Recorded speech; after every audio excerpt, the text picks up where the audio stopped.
तो जैसा कि हमने पिछले एपिसोड में देखा था कि गोचंग ने एक और बंदे की बलि चढ़ा दी थी, इसीलिए एपिसोड की शुरुआत में हम लोग जाओ के क्लैन वालों को देखते हैं जो उसे ढूंढने की कोशिश कर रहे थे, लेकिन बेइंतहा ढूंढने के बावजूद उसे उसकी बॉडी नहीं मिलती है। और तभी एक बंदा उन्हें बुलाता है तो फिर उन्हें जाओ की बॉडी मिलती है जो कि पूरी अधमरी हालात में थी, जैसे कि उसकी सारी एनर्जी को चूस लिया गया हो। अब ये लोग फैसला करते हैं कि इन्हें जाओ को इंसाफ दिलाना पड़ेगा और इनका सबसे पहला संदिग्ध यानी कि सस्पेक्ट सुकिंग बनती है, क्योंकि वही आखिरी बार जाओ के साथ देखी गई थी।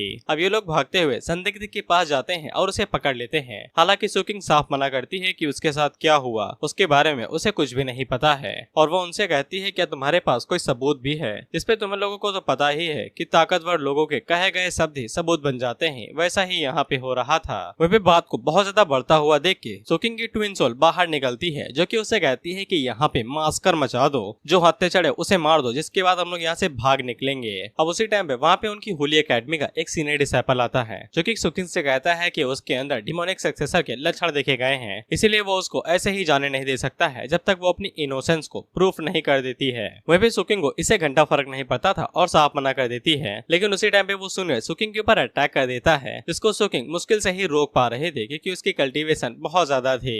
वहीं पे सीनियर सुकिंग से कहता है कि तुम्हें सी ऑफ कॉन्शियस को दिखाना ही पड़ेगा, अगर तुम खुद से नहीं करोगे तो मैं जबरदस्ती कर लूंगा। सी ऑफ कॉन्शियस एक तरह के लाई डिटेक्टर की तरह काम करेगा। बेसिकली वो इन लोगों की मन की बात जान लेगा कि सुकिंग क्या सोच रही है और उसके दिल के अंदर क्या राज बसे हैं। अब स्क्रिप्ट के मुताबिक वहाँ पे गोचंग एंट्री मारता है, और क्योंकि इन लोगों को अभी ये नहीं पता था कि गोचंग सुकिंग का ही आदमी है, तो उनमें से एक बंदी सुकिंग से कहती है कि गोचंग यहाँ पे काफी ज्यादा फेमस है, इसलिए अब उसे सजा मिलके ही रहेगी। वहीं पे गोचंग को जैसे ही पता चलता है कि ये डिमोनिक सक्सेसर वाला नाता सुकिंग के साथ निपटा हुआ है, तो वो सुकिंग से पूछता है तुम यहाँ पे क्या कर रही हो? इस पे सुकिंग बताती है कि वो उसे ढूंढने के लिए आई थी, और गोचंग सुकिंग को अपनी चिंता दिखाने लगता है कि उसे ऐसे ही यहाँ पे नहीं आना चाहिए था, यहाँ पे वो उसके लिए खतरनाक हो सकता है। और उन सभी लोगों की आंखें बाहर आ जाती हैं ये जान के कि गोचंग सुकिंग का ही कोई लेने देने वाला है। फिर गोचंग उन्हें बताता है कि ये मेरी ही मेड है, तुम लोग इससे क्या पूछताछ कर रहे थे? क्योंकि गोचंग इतने समय पूरे इलाके में भैया जी हो रखा है, तो सभी लोग उससे डरने लगते हैं और कहते हैं कि ये बस एक मिसअंडरस्टैंडिंग थी। लेकिन अब सुकिंग शुरू हो जाती है और वो आंसू बहाते हुए गोचंग को बताती है कि ये लोग जबरदस्ती उसे फोर्स कर रहे थे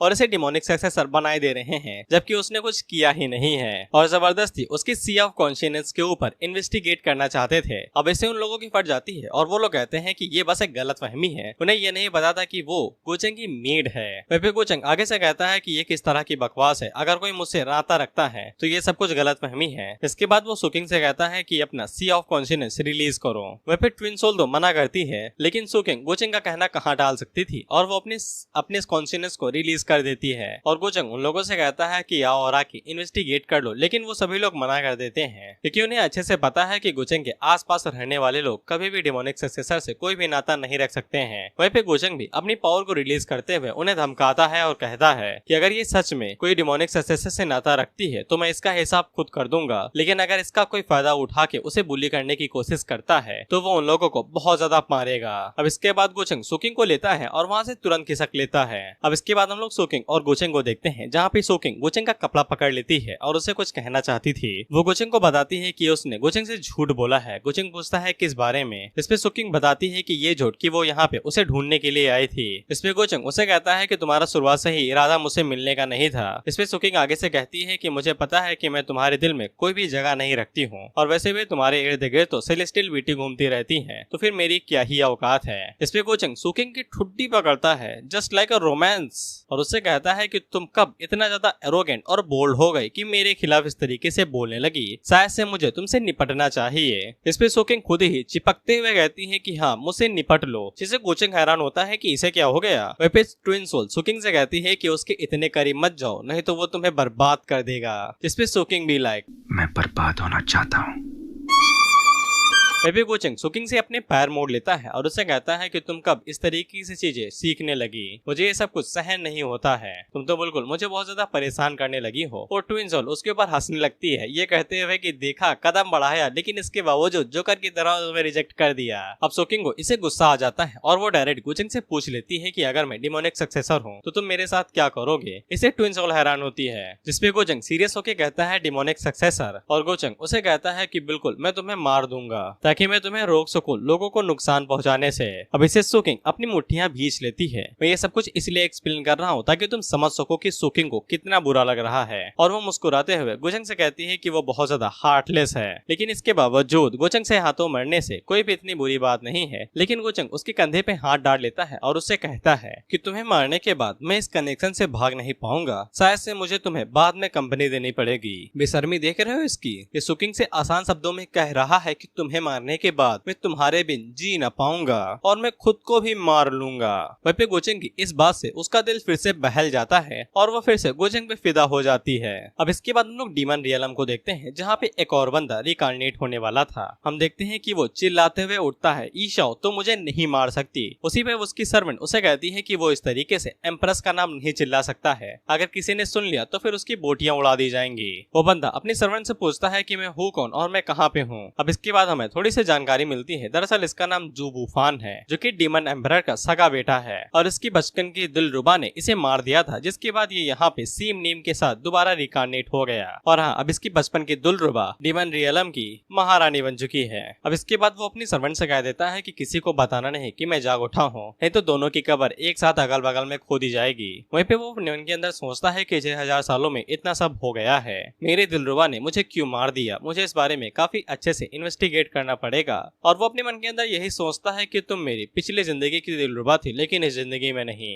अब इसके बाद हमें ट्राई मॉर्टल अकेडमी को दिखाया जाता है। ये वही अकेडमी है जहाँ पे सब कोई जाने के लिए बैटलफील्ड के अंदर कूद रहा था। वहीं पे कई सारे लोग थे जो कि यही उम्मीद लगाते हुए आ रहे थे कि यहाँ पे आ जाने के बाद भी लोग कम से कम हेवनली गॉड रियलम को अचीव ही कर लेंगे। अब इसके बाद हम लोग एक बंदे को देखते हैं जिसकी उम्र 50 साल थी। अब ये फिर भी अकेडमी के अंदर आया हुआ था, जबकि एज इतनी नहीं होनी चाहिए थी। इसीलिए एल्डर उसके ऊपर चिल्लाता है और उससे कहता है कि भाग जाओ यहाँ से, तुम्हारी किस्मत अच्छी है कि मैं इतने गुस्से में नहीं हूँ, नहीं तो तुम्हारी मैं हड्डियां तोड़ देता। वहीं पे वो बंदा वहाँ से जाता तो है, लेकिन बेइज्जती करते हुए कि ये घटिया अकेडमी एक बंदे को नहीं ले सकती है, और साथ ही में वो अकेडमी के अंदर थूक भी देता है। अब इससे एल्डर को आ जाता है गुस्सा और वो उसके ऊपर अटैक करते हुए कहता है कि साला तुमसे कितने कहा कि तुम यहाँ पे विमल खा के थूक सकते हो, और वो उसे दुनिया से ही मिटा देते हैं। अब इसी लफड़े के बीच में हम दो भाई बहनों को देखते हैं, जिनमें से बड़े भाई का नाम था किंग लैन और छोटी बहन का नाम था किंग शाओई। वहीं पे शाओई ये चीज के देख के काफी ज्यादा घबरा जाती है कि ये लोग अकेडमी के अंदर थोड़ी सी बहस करने पे भी साला दुनिया से मिटा देते हैं, और वो डर के मारे यहाँ से वापस जाना चाहती थी। हालांकि लैन उससे कहता है कि उसके पास अच्छा टैलेंट है, इसीलिए उसे पक्का अकेडमी के अंदर पोजीशन मिल जाएगी, जिससे वो लोग अपने ग्रैंडपा का भी बदला ले पाएंगे। खैर वो लोग इसी बारे में सोच रहे थे कि उसी टाइम पे वहाँ पे गोचंग आता है, जो कि अपने ड्रैगन के साथ आया था। और मैंने पहले नहीं बताया, लेकिन गोचंग का ड्रैगन बहुत बड़ा है। वहीं पे गोचंग जैसे ही वहाँ पे आता है तो वो डायरेक्ट एल्डर से जाके बात करता है, और एल्डर उसे तुरंत अंदर जाने को कहते हैं एक्सेशन के तौर पे, क्योंकि गोचंग की क्वालिटीज हर किसी को ही पता है। तो फिर गोचंग भी शुक्रिया कह के साइड में आ जाता है। शोकिंग उसे पूछती है कि वो लोग अंदर क्यों नहीं जा रहे हैं, तो गोचंग बताता है कि जरा देखने तो दो, यहाँ पे कुछ लोगों के पास कमाल का टैलेंट हो सकता है। अब इसके बाद हम लोग लैन और साओई को देखते हैं, जिसको एल्डर बिल्कुल भी पसंद नहीं करते हैं। बेसिकली साओ काफी छोटी थी और उसके पास कल्टीवेशन का कोई भी टैलेंट नहीं था, यहाँ तक कि उसने शुरुआत भी नहीं की थी। वहीं पे लैन के पास कल्टीवेटेड करने के लिए स्पिरिचुअल रूट ही नहीं थे।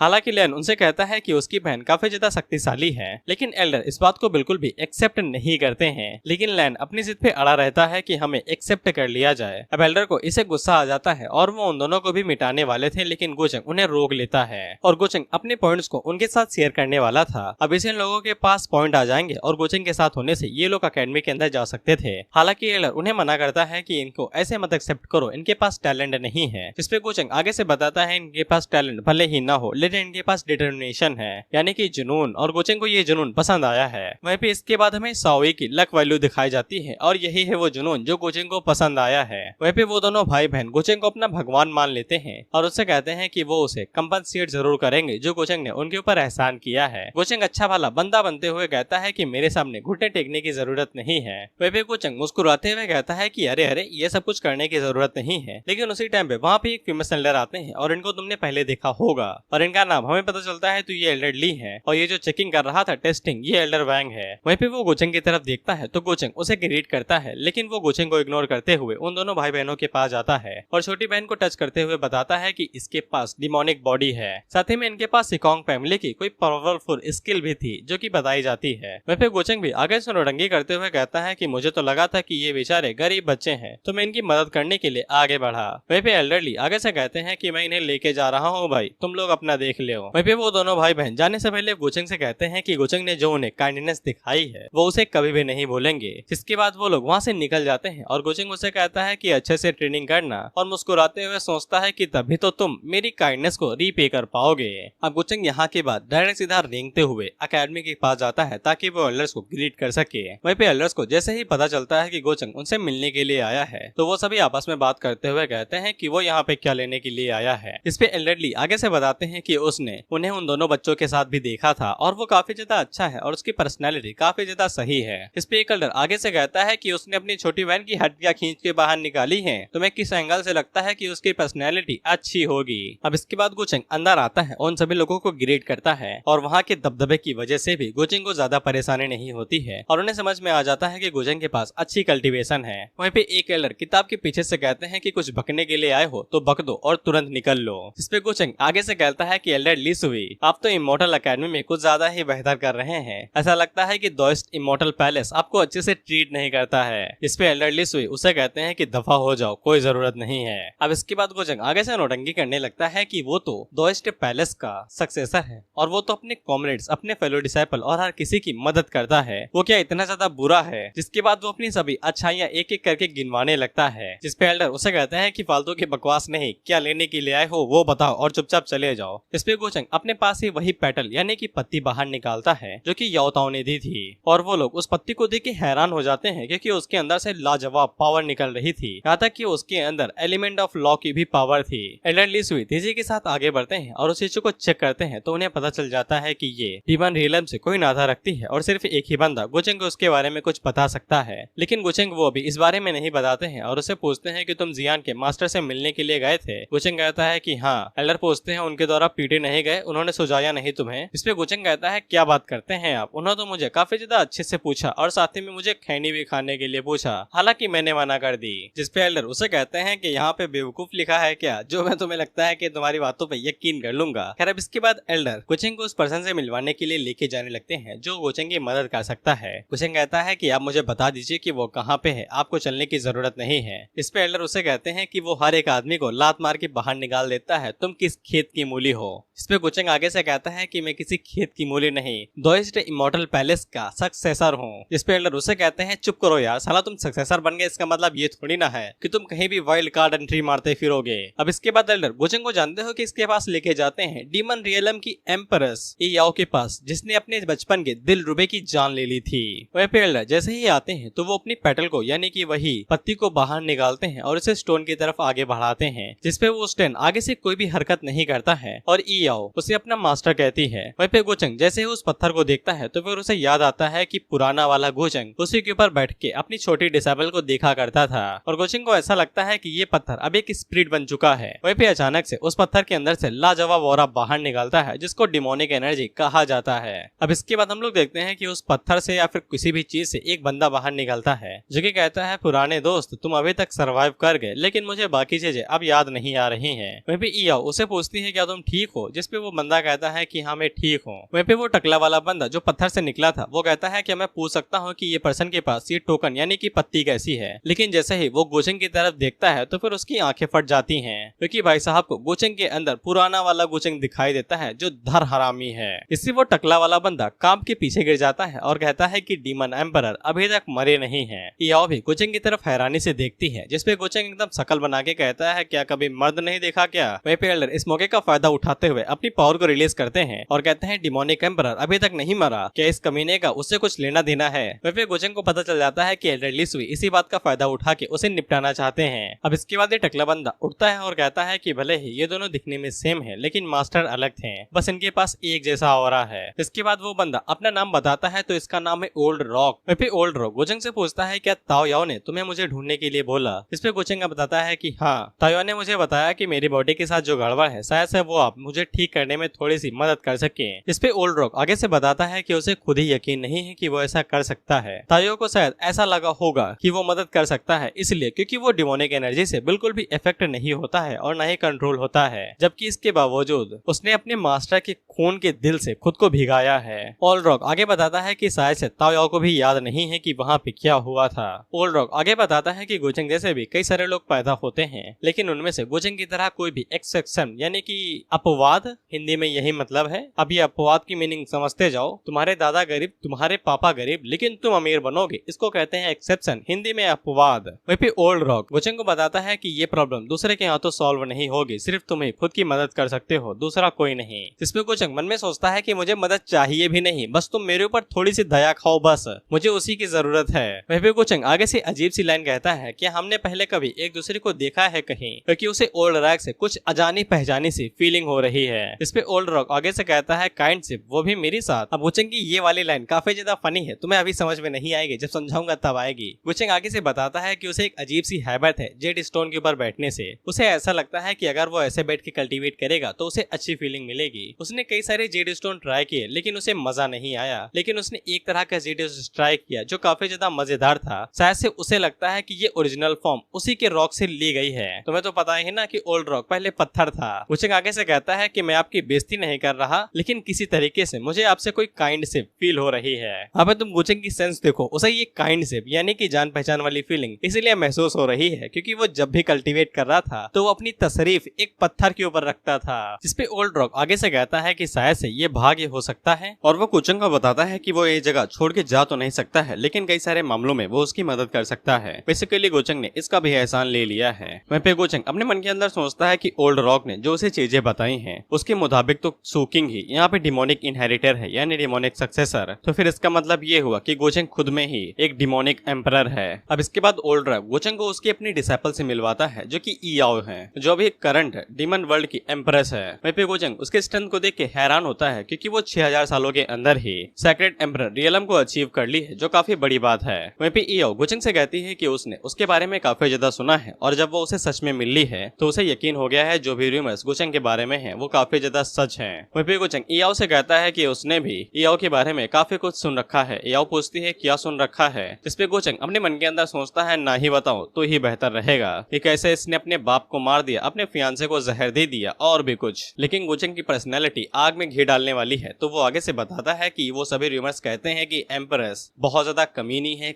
क्रूवल है, और सबसे बड़ी बात एक सांप की तरह चालाक है जो कभी भी किसी को भी डस सकती है। और इसीलिए गोचेंग को लगता है कि वो सभी रूमर्स बकवास हैं, क्योंकि वो इतने सालों से यहाँ पे राज कर रही है, अभी तक लोगों को कोई भी परेशानी नहीं हुई और वो लोग उसके बारे में बेफालतू में ही झूठी अफवाह फैला रहे होंगे। अब इसके बाद गोचेंग ईयाओ की तारीफ करने लगता है कि उसके राज्य के दौरान जो डीमन वर्ल्ड है वो काफी ज्यादा अच्छे से ग्रो कर रहा है, जबकि पहले ग्रो नहीं कर पाता था। यहाँ पे आपस में ही लड़ाई रहा करती थी। और वो आगे से एक लाइन कहता है कि दुनिया सिर्फ बहाव के ऊपर फोकस करती है, कंट्रीब्यूशन के नहीं। इसलिए उसे ऐसा लगता है कि ईयाओ के लिए ये जगह एकदम सेफ नहीं है और ये उसके लिए अनफेयर है। वहीं पे ओल्ड रॉक मन के अंदर सोचता है कि डिमोनिक मास्टर ने भी यही बात बोली थी। वहीं पे ईयाओ भी गोचेंग से इम्प्रेस हो जाती है और उसे कहती है कि उसने कभी भी नहीं सोचा था कि गोचेंग पूरी दुनिया की बेइज्जती कर देगा उसके खातिर, और उसने ये भी नहीं सोचा कि गोचेंग उसकी तरह ही होगा जो एकदम सेम विचार रखता होगा। वहीं पे गोचेंग आगे से कहता है कि उसके नजरिए में ईयाओ ने जो भी काम किए हैं वो सभी लेजेंडरी हैं। फिर हम देखते हैं कि ईयाओ गोचेंग के लिए गाइड बन जाती है और उसे इधर उधर की जगह घुमाने लगती है ट्रोय डीमन इमॉर्टल एकेडमी के अंदर। लेकिन जब गोचेंग इस तरीके से घूम ही रहा था कि उसी टाइम पे सिस्टम के पास एक नोटिफिकेशन आता है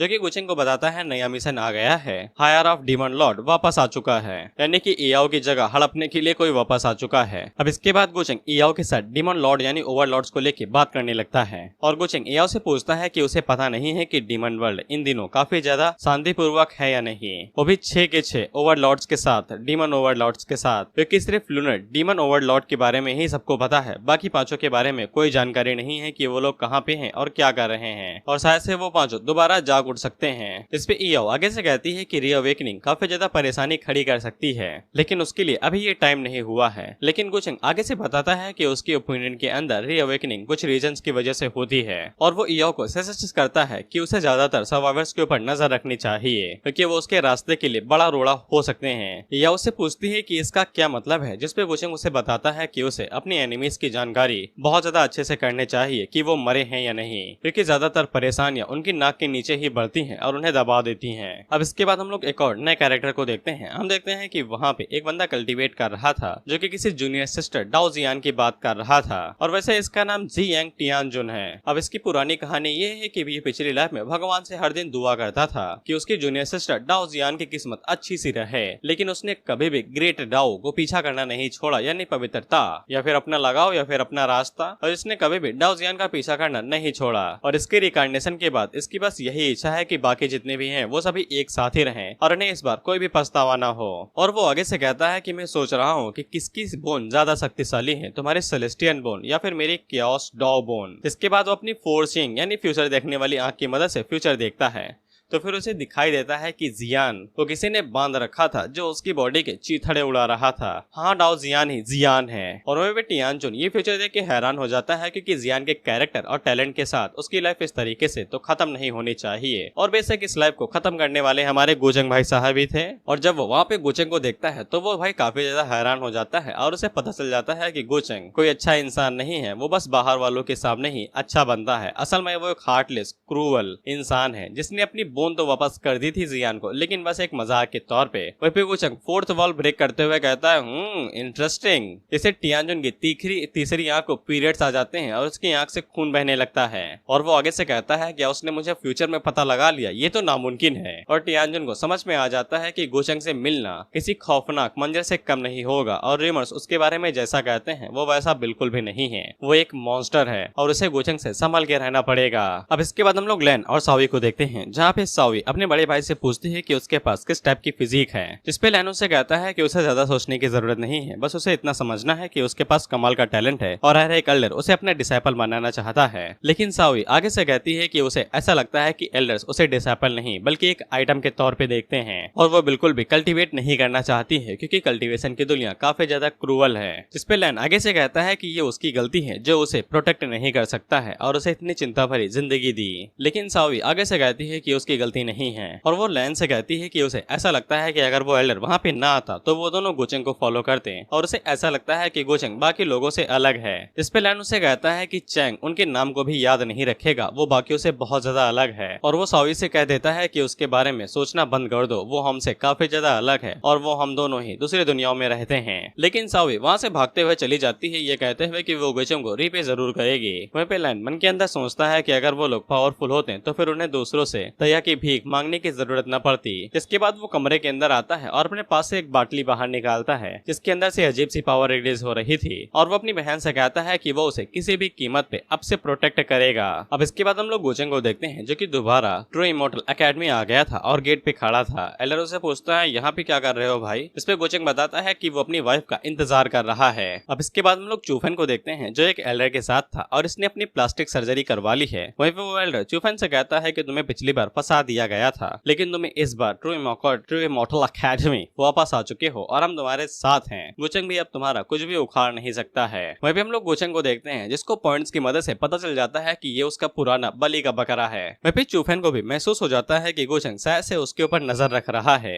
वहीं पे गोचंग को सब कुछ समझ में आ जाता है कि चूफन को अपना लिया गया है, लेकिन उसे घंटा फर्क नहीं पड़ता है कि अगर वो ट्रू इमॉर्टल एकेडमी के एल्डर से मिल जाता है और वो उसके साथ देता है, क्योंकि गोचंग जिसे मारना चाहता है वो उसे मार देता है। अब इसके बाद मिंग वहाँ पे अपने पंछी के ऊपर आती है तो फिर उसे लोगों की बातों से पता चल जाता है कि गोचंग उसके लिए वेट कर रहा था और वो गोचंग से पूछती है क्या तुम मेरे लिए वेट कर रहे थे। इस पे गोचंग कहता है तुम्हारे अलावा किसके लिए वेट कर सकता हूँ। पीछे से लोग कहते हैं कि हाँ वो विंग के लिए काफी ज्यादा टाइम से इंतजार कर रहा था। वहीं पे गोचंग एल्डर से पूछता है क्या मिंग को भी टेस्ट देने की जरूरत है। इस पे एल्डर कहता है बिल्कुल भी नहीं। वहीं पे मिंग अपने मन के अंदर सोचती है कि आज सूरज पश्चिम से निकला है, ये भड़वा मेरे लिए इंतजार कर रहा था। अब इसके बाद वहाँ पे एक और कैरेक्टर आता है जो कि 900 लायंस था और इसका नाम जी चैन है जो कि golden cicada temple of Buddhist mountain से आता है और ये भी काफी ज्यादा पावरफुल कैरेक्टर है। और लोगों की बातों से हमें पता चलता है कि गोचंग और जिनचैन दोनों बराबर के ही हैं, लेकिन कौन ताकतवर है इसके बारे में अभी तक किसी को भी नहीं। इसके बाद गोचंग आगे बढ़ता है जो कि जिनचैन को वेलकम करता है। वहीं मिंग से हमें पता चलता है कि जिनचैन ने पिछले दौरान यानी पिछली लाइफ के अंदर एशियन फ्रीक की मदद की थी, उसके ऊपर से डिमोनिक सक्सेसर होने का सबूत मिटाने पे, जिससे गोचंग का पारा बहुत ज्यादा चढ़ चुका था। अब उसके बाद वहाँ पे डीमन बर्निंग अबायस नाम की कोई जगह होगी, वहाँ पे मुसीबतें आने लगी तो जिनचैन वहाँ पे चला गया ताकि वो ट्रबल का सामना कर सके और उसके बाद से उसके बारे में कोई भी जानकारी नहीं थी। वहीं पे जिनचैन भी आगे बढ़ता है और गोचंग को ग्रीट करता है, लेकिन उसका जो 900 लायन था वो पता नहीं क्यों मिंग और गोचंग के ऊपर दहाड़ देता है।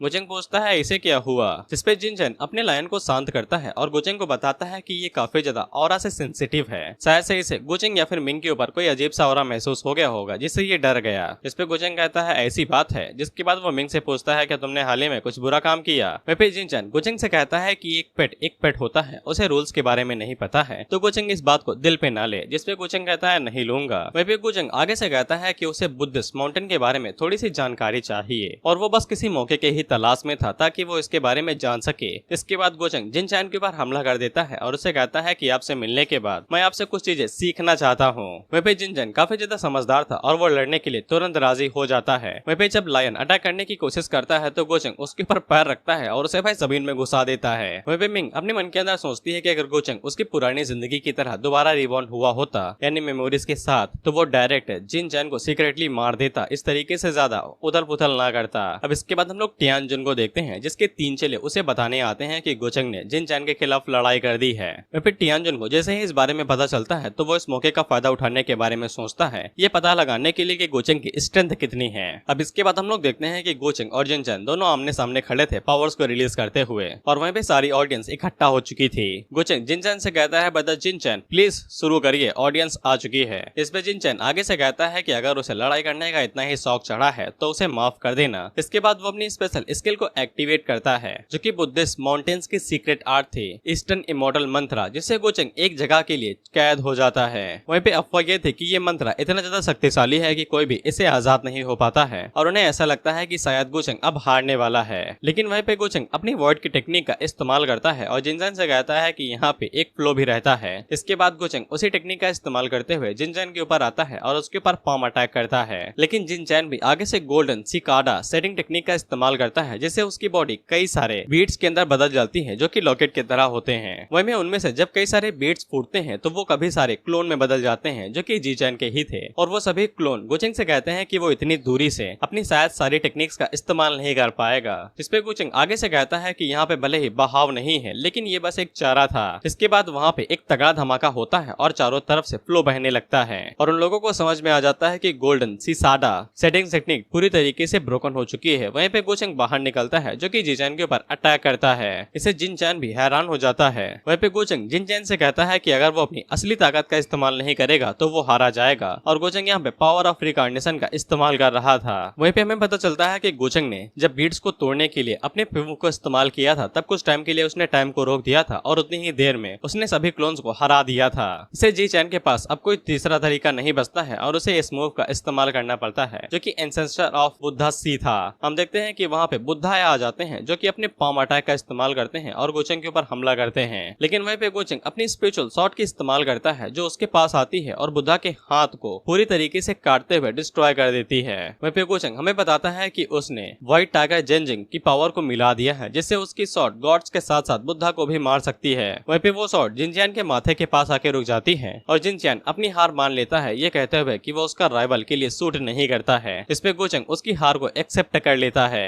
वहीं पे सभी लोग हैरान हो जाते हैं कि जिनचैन भी हार गया जबकि वो तो 10 ताकतवर लोगों के बीच में पैदा हुआ था लेकिन इसके बावजूद उनकी पावर के बीच में इतना बड़ा गैप है। वहीं पे टियानजुन को भी समझ में आ जाता है कि गोचेंग उसे सोच से भी ज्यादा शक्तिशाली है, उसे जियान को बचाने के लिए किसी दूसरे तरीके का इस्तेमाल करना पड़ेगा। वहीं पे सभी लोग गोचेंग के लिए नारे लगाने लगते हैं और मिंग उसे कहती है कि जिनचैन काफी ज्यादा अनलकी था कि वो तुम्हारे रास्ते के बीच में आके सीढ़ी बन गया। इस पे गोचेंग कहता है कि नहीं, वो लकी था कि मुझसे लड़ने के बाद भी जिंदा बच गया। वहीं पे जिनचैन का लॉयल रोने लगा था क्योंकि उसके सर में दर्द हो रहा था। जिनचैन उसे कहता है कि रो नहीं, चुप हो जाओ। अब इसके बाद हम लोग मिंग को देखते हैं जो कि साओई के बारे में बात कर रही थी। इसे अच्छे से पता था कि साओई को ट्रू इमॉर्टल एकेडमी एक्सेप्ट कर लेगी और उसे सेलेस्टियल डिमोनिक फेरी कह के बुलाया जाएगा। लेकिन एक ट्रू इमॉर्टल बनने के बाद वो अचानक से गायब हो जाएगी और शायद से मिंग को पता है कि वो पर्सन कौन है जिसने मिंग को किडनैप या फिर मारा होगा, लेकिन हमें उसका नाम नहीं बताया जाता है और मिंग को इससे कोई फर्क भी नहीं पड़ता है। उसके लिए चिंता की बात तो उसका भाई है जिसके हाथों में कोई स्पेशल ट्रेजर है। मिंग हमें बताती है कि साओई के बड़े भाई के पास the falls of world domination है और वो टूल 7 टूल्स में से एक है जो कि दुनिया को डिस्ट्रॉय करने का दम रखते हैं और उनमें से 2 मिंग के हाथों के अंदर हैं और मिंग को बाकी 5 भी चाहिए ताकि वो गोचेंग का सफाया कर सके अगर जरूरत पड़े।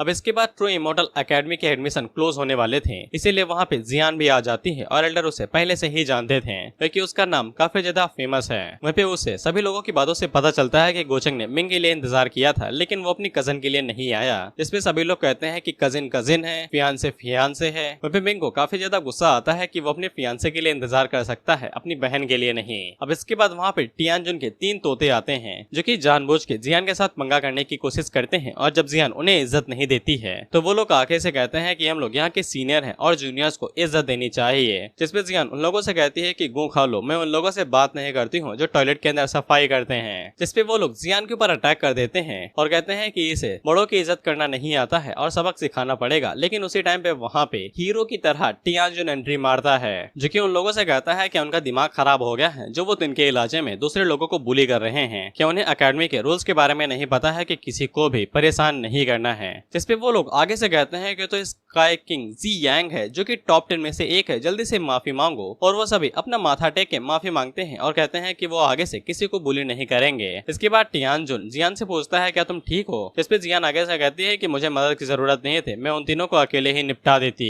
इस पे टियानजुन आगे से कहता है कि उसके एक्शन भले ही यहाँ पे एक्सेसिव यानी दिखावा करने वाले हो सकते हैं, लेकिन वो ऐसा लगता है कि वो सच में इन लोगों को निपटा देती क्योंकि वो काफी ज्यादा कॉन्फिडेंट है। जिसके बाद वो अपना नाम बताता है और कहता है कि वो पर्पल मेंशन का सक्सेसर है, जिसको स्काई किंग जी यांग के नाम से जाना जाता है। जिसके बाद वो जियान से उसका नाम पूछता है, जिसपे जियान सोचती है कि इस अकेडमी के लोग थोड़े से सनकी हैं, फालतू में ही दूसरे लोगों का नाम पूछते हैं। वहीं जब जियान आगे से नाम नहीं बताती है तो टियानजुन आगे से कहता है कि कोई बात नहीं है, मैं तुम्हारी इज्जत करता हूँ। और वो मन के अंदर सोचता है कि ये अभी भी पहले की तरह ही है, काफी ज्यादा सख्त। अब इसके बाद टियानजुन उन दिनों से कहता है कि तुम लोग यहाँ से जा सकते हो, ये तुमसे ज्यादा शक्तिशाली थी, तुम्हारी किस्मत अच्छी है कि मैं यहाँ से जा रहा था, अब से हम लोग ऐसा कुछ भी नहीं करेंगे। ऐसा वो लोग कहते हुए जा रहे थे, वो भी मुस्कुराते हुए, लेकिन उसी टाइम पे उन्हें एक ताकतवर ऑरा महसूस होता है और वो उनसे कहता है कि रुको जरा। अब इसके बाद गुचेंग वॉइड से बाहर निकलता है जो कि ये सभी तमाशा देख रहा था, और वो उन तीनों से कहता है क्या मैंने कहा कि तुम लोग निकल सकते हो।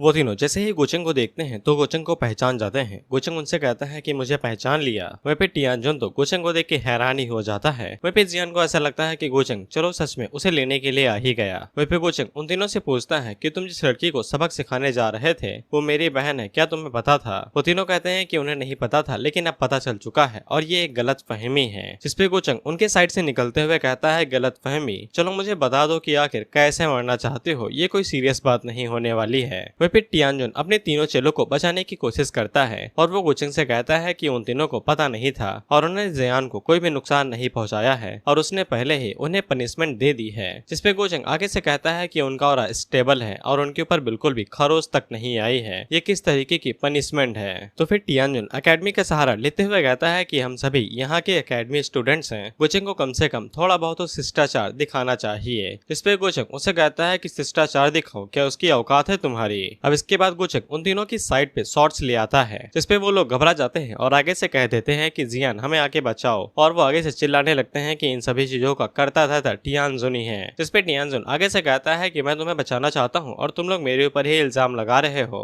जिसपे गोचेंग तीनों के ऊपर अटैक कर देता है और उनकी बॉडी को वहीं पे डिस्ट्रॉय कर देता है और टियानजुन से कहता है कि ये तीनों तुम्हारे ऊपर ही ब्लेम डाल रहे थे, अब तो ये मरना डिजर्व ही करते हैं। वहीं पे सभी लोग ये देख के हैरान हो जाते हैं कि वो तीनों एक झटके में ही मारे गए और टियानजुन का आगे से मुंह बन जाता है क्योंकि उसकी आंखों के सामने ही उसके चेलों की बलि चढ़ा दी गई। वहीं पे जियान गोचेंग से पूछती है कि वो एकेडमी के अंदर ऐसे किसी को कैसे मार सकता है, लेकिन गोचेंग उसे चुप रहने को कहता है और पीछे मुड़ के कहता है कि हम सभी अपने पास्ट से सीखते हैं, इसीलिए शायद से कुछ लोगों को अब थोड़ा सा अकल आ जानी चाहिए और वो फ्यूचर में जियान के करीब आने की कोशिश भी ना करें। अब इसके बाद गोचेंग जियान के तोते को हटाता है जो आगे से गोचेंग को गालियां ही देता है। इसके बाद वो जियान के ऊपर हाथ रखता है और उसे कहता है कि चलो। वहीं पे टियानजुन मन के अंदर सोचता है कि जब तक वो कॉन्फिडेंट नहीं हो जाएगा तब तक वो गोचेंग से कोई भी पंगा नहीं लेगा। जिसके बाद वो गोचेंग से कहता है कि एकेडमी का कचरा साफ करने के लिए शुक्रिया। गोचेंग कहता है कोई बात नहीं है। अब इसके बाद हम लोग जियान और गोचेंग को देखते हैं। वहीं पे जियान गोचेंग से पूछती है कि तुमने उन्हें कचड़े की तरह मिटा दिया, क्या एकेडमी के एल्डर्स तुमसे कुछ कहेंगे नहीं। इस पे गोचेंग कहता है कि ये एकेडमी सिर्फ उन्हें ही महत्व देती है जो बेहतरीन हो, जो कमजोर या बेसहारा है उनकी यहाँ पे कोई जरूरत नहीं है, चाहो तो रिटायर हो सकती हो।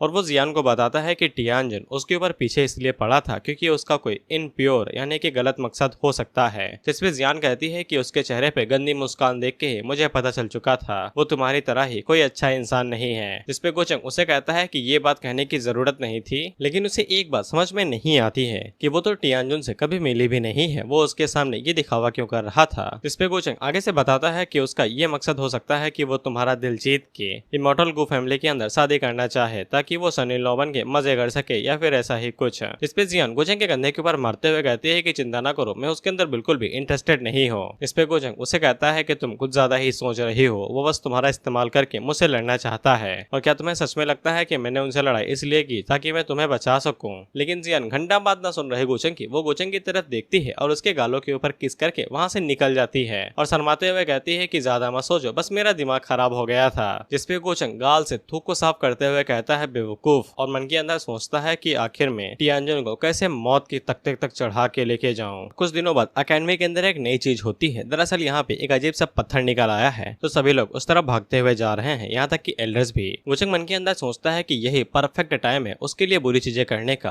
और अकेडमी के अंदर किसी को कुछ पता भी नहीं चलेगा। और वो मन के अंदर सोचता है चू फैन, तुम्हारे बड़े भाई ने तुम्हारे लिए बहुत सारे बड़े बड़े गिफ्ट रेडी किए हैं। अब इसके बाद हम लोग उस चमत्कारी पत्थर को देखते हैं जहाँ पे कई सारे लोग इकट्ठा हुए थे। इस पत्थर के बारे में बस इतना जान लो कि ये कई सालों पहले नीचे गिरा हुआ था और अब इसके अंदर से आदमी निकलने का टाइम आ चुका है, यानी बर्थ। और क्योंकि ये पत्थर 9 हेवन से आया है तो बेशक इसके अंदर से जो भी निकलेगा वो एक ट्रू इमॉर्टल का डिसेंडेंट होगा। अब इसके बाद हम लोग लेडी फिनिक्स नाम की एक लड़की को देखते हैं और उसी के बगल में हम लोग इंग्यो और चूफेन के सौतेले या फिर सगे भाई को देखते हैं जो कि उससे पूछता है कि वो इस हेवनली स्टोन के बारे में क्या सोचती है। जिसपे फिनिक्स लेडी आगे से बताती है कि उसे कुछ भी दिखाई नहीं दे रहा है, ये काफी ज्यादा मिस्टीरियस है। तो फिर इंग्यो का बड़ा भाई आगे से ताना मारते हुए कहता है कि अफवाह तो ये कहती है कि तुम सेलेस्टियल फिनिक्स के रिकार्नेशन हो, क्या तुम सच में कुछ देख नहीं सकती हो? इसपे लेडी फिनिक्स करारा जवाब देते हुए कहती है कि तुम्हारे घर के अंदर तो इतना बड़ा बवाल हो गया, लेकिन इसके बावजूद तुम्हारे पास टाइम है कि यहाँ पे ये चीज देखने के लिए आ गए। जिससे इंग्यो को बड़े भाई को गुस्सा तो आता है, लेकिन पहले उंगली करने की वजह से वो बस इतना ही कहता है कि वो अपने घर का कलेश खुद ही संभाल लेगा,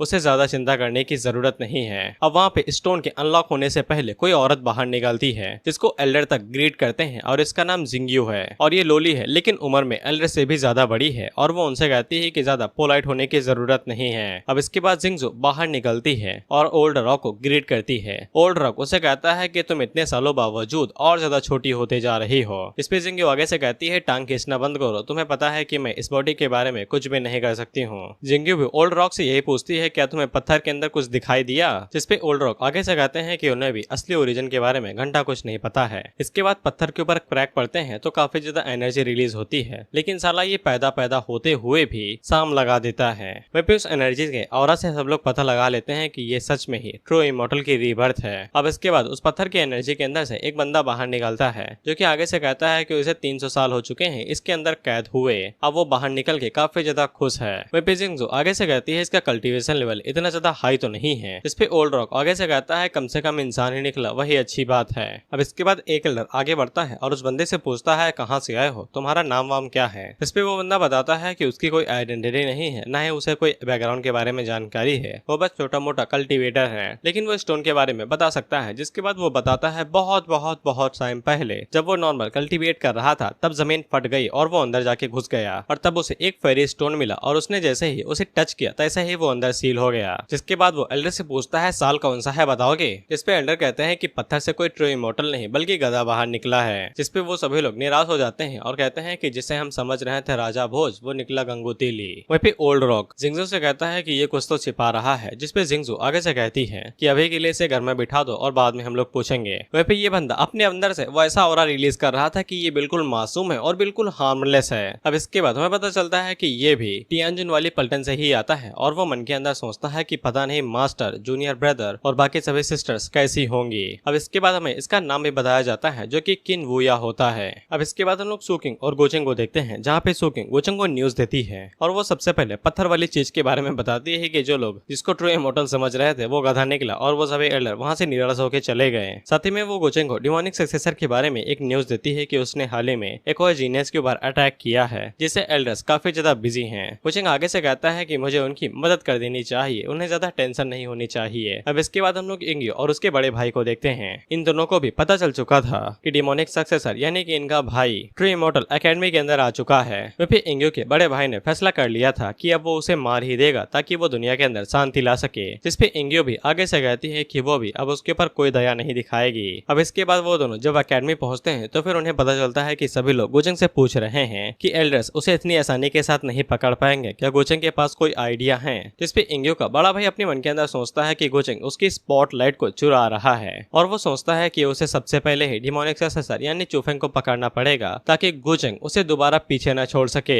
अब गुजंग आगे से यही कहता है कि वो एल्डर्स के साथ मदद करेगा और डिमोनिक सक्सेसर को पकड़ लेगा और दुनिया के अंदर दोबारा शांति लाएगा। अब इसके बाद हम लोग चूफेन को देखते हैं और उसके घर के ऊपर एक बहुत बड़ी सील लगी हुई थी जो किसी काम की है नहीं। वहीं पे एल्डर उसके ऊपर डांटते हैं कि वो लोग एकेडमी के अंदर आए नहीं, कि चूफेन अपने घटिया काम करना शुरू कर दिया। उसे पता होना चाहिए कि यहाँ पे ऐसे कई सारे एल्डर्स हैं जो उन्हें एक झटके के अंदर मार सकते हैं। जिसपे चूफेन आगे से कहता है कि उसे अपनी लिमिट्स के बारे में पता है और वो दोबारा ऐसा कुछ भी नहीं करेगा। तो फिर एल्डर उसे कहते हैं कि कुछ उल्टा सीधा मत करना और वो वहाँ से निकल जाते हैं। वहीं पे हमें पता चलता है कि चूफेन ने एल्डर को अभी तक ये नहीं बताया है कि वो असल में डिमोनिक सक्सेसर नहीं है, नहीं तो एल्डर उसे अभी के अभी ही मार देंगे। और वो आगे से रोनी सी शकल बना लेता है और कहता है कि साला मैंने कुछ किया भी नहीं, इसके बावजूद हर कोई मुझे ही तोड़ रहा है जबकि मैं तो डिमोनिक सक्सेसर भी नहीं हूँ। फिर हम लोग वुया को देखते हैं जिसे पूछताछ करके बाहर छोड़ दिया गया था और उसे अंदाजा लग चुका था कि यहाँ पे क्या चल रहा है और तभी उसका सामना जुन डियान से हो जाता है और वो दोनों ही एक दूसरे को देख के करण अर्जुन की तरह भाई कह के बुलाते हैं। अब इसके बाद हम लोग देखते हैं कि वहाँ पे एकेडमी का लेक्चर चल रहा था। वहीं पे गुजंग का तो सर दर्द होने लगता है और वो सोने के बारे में सोच रहा था।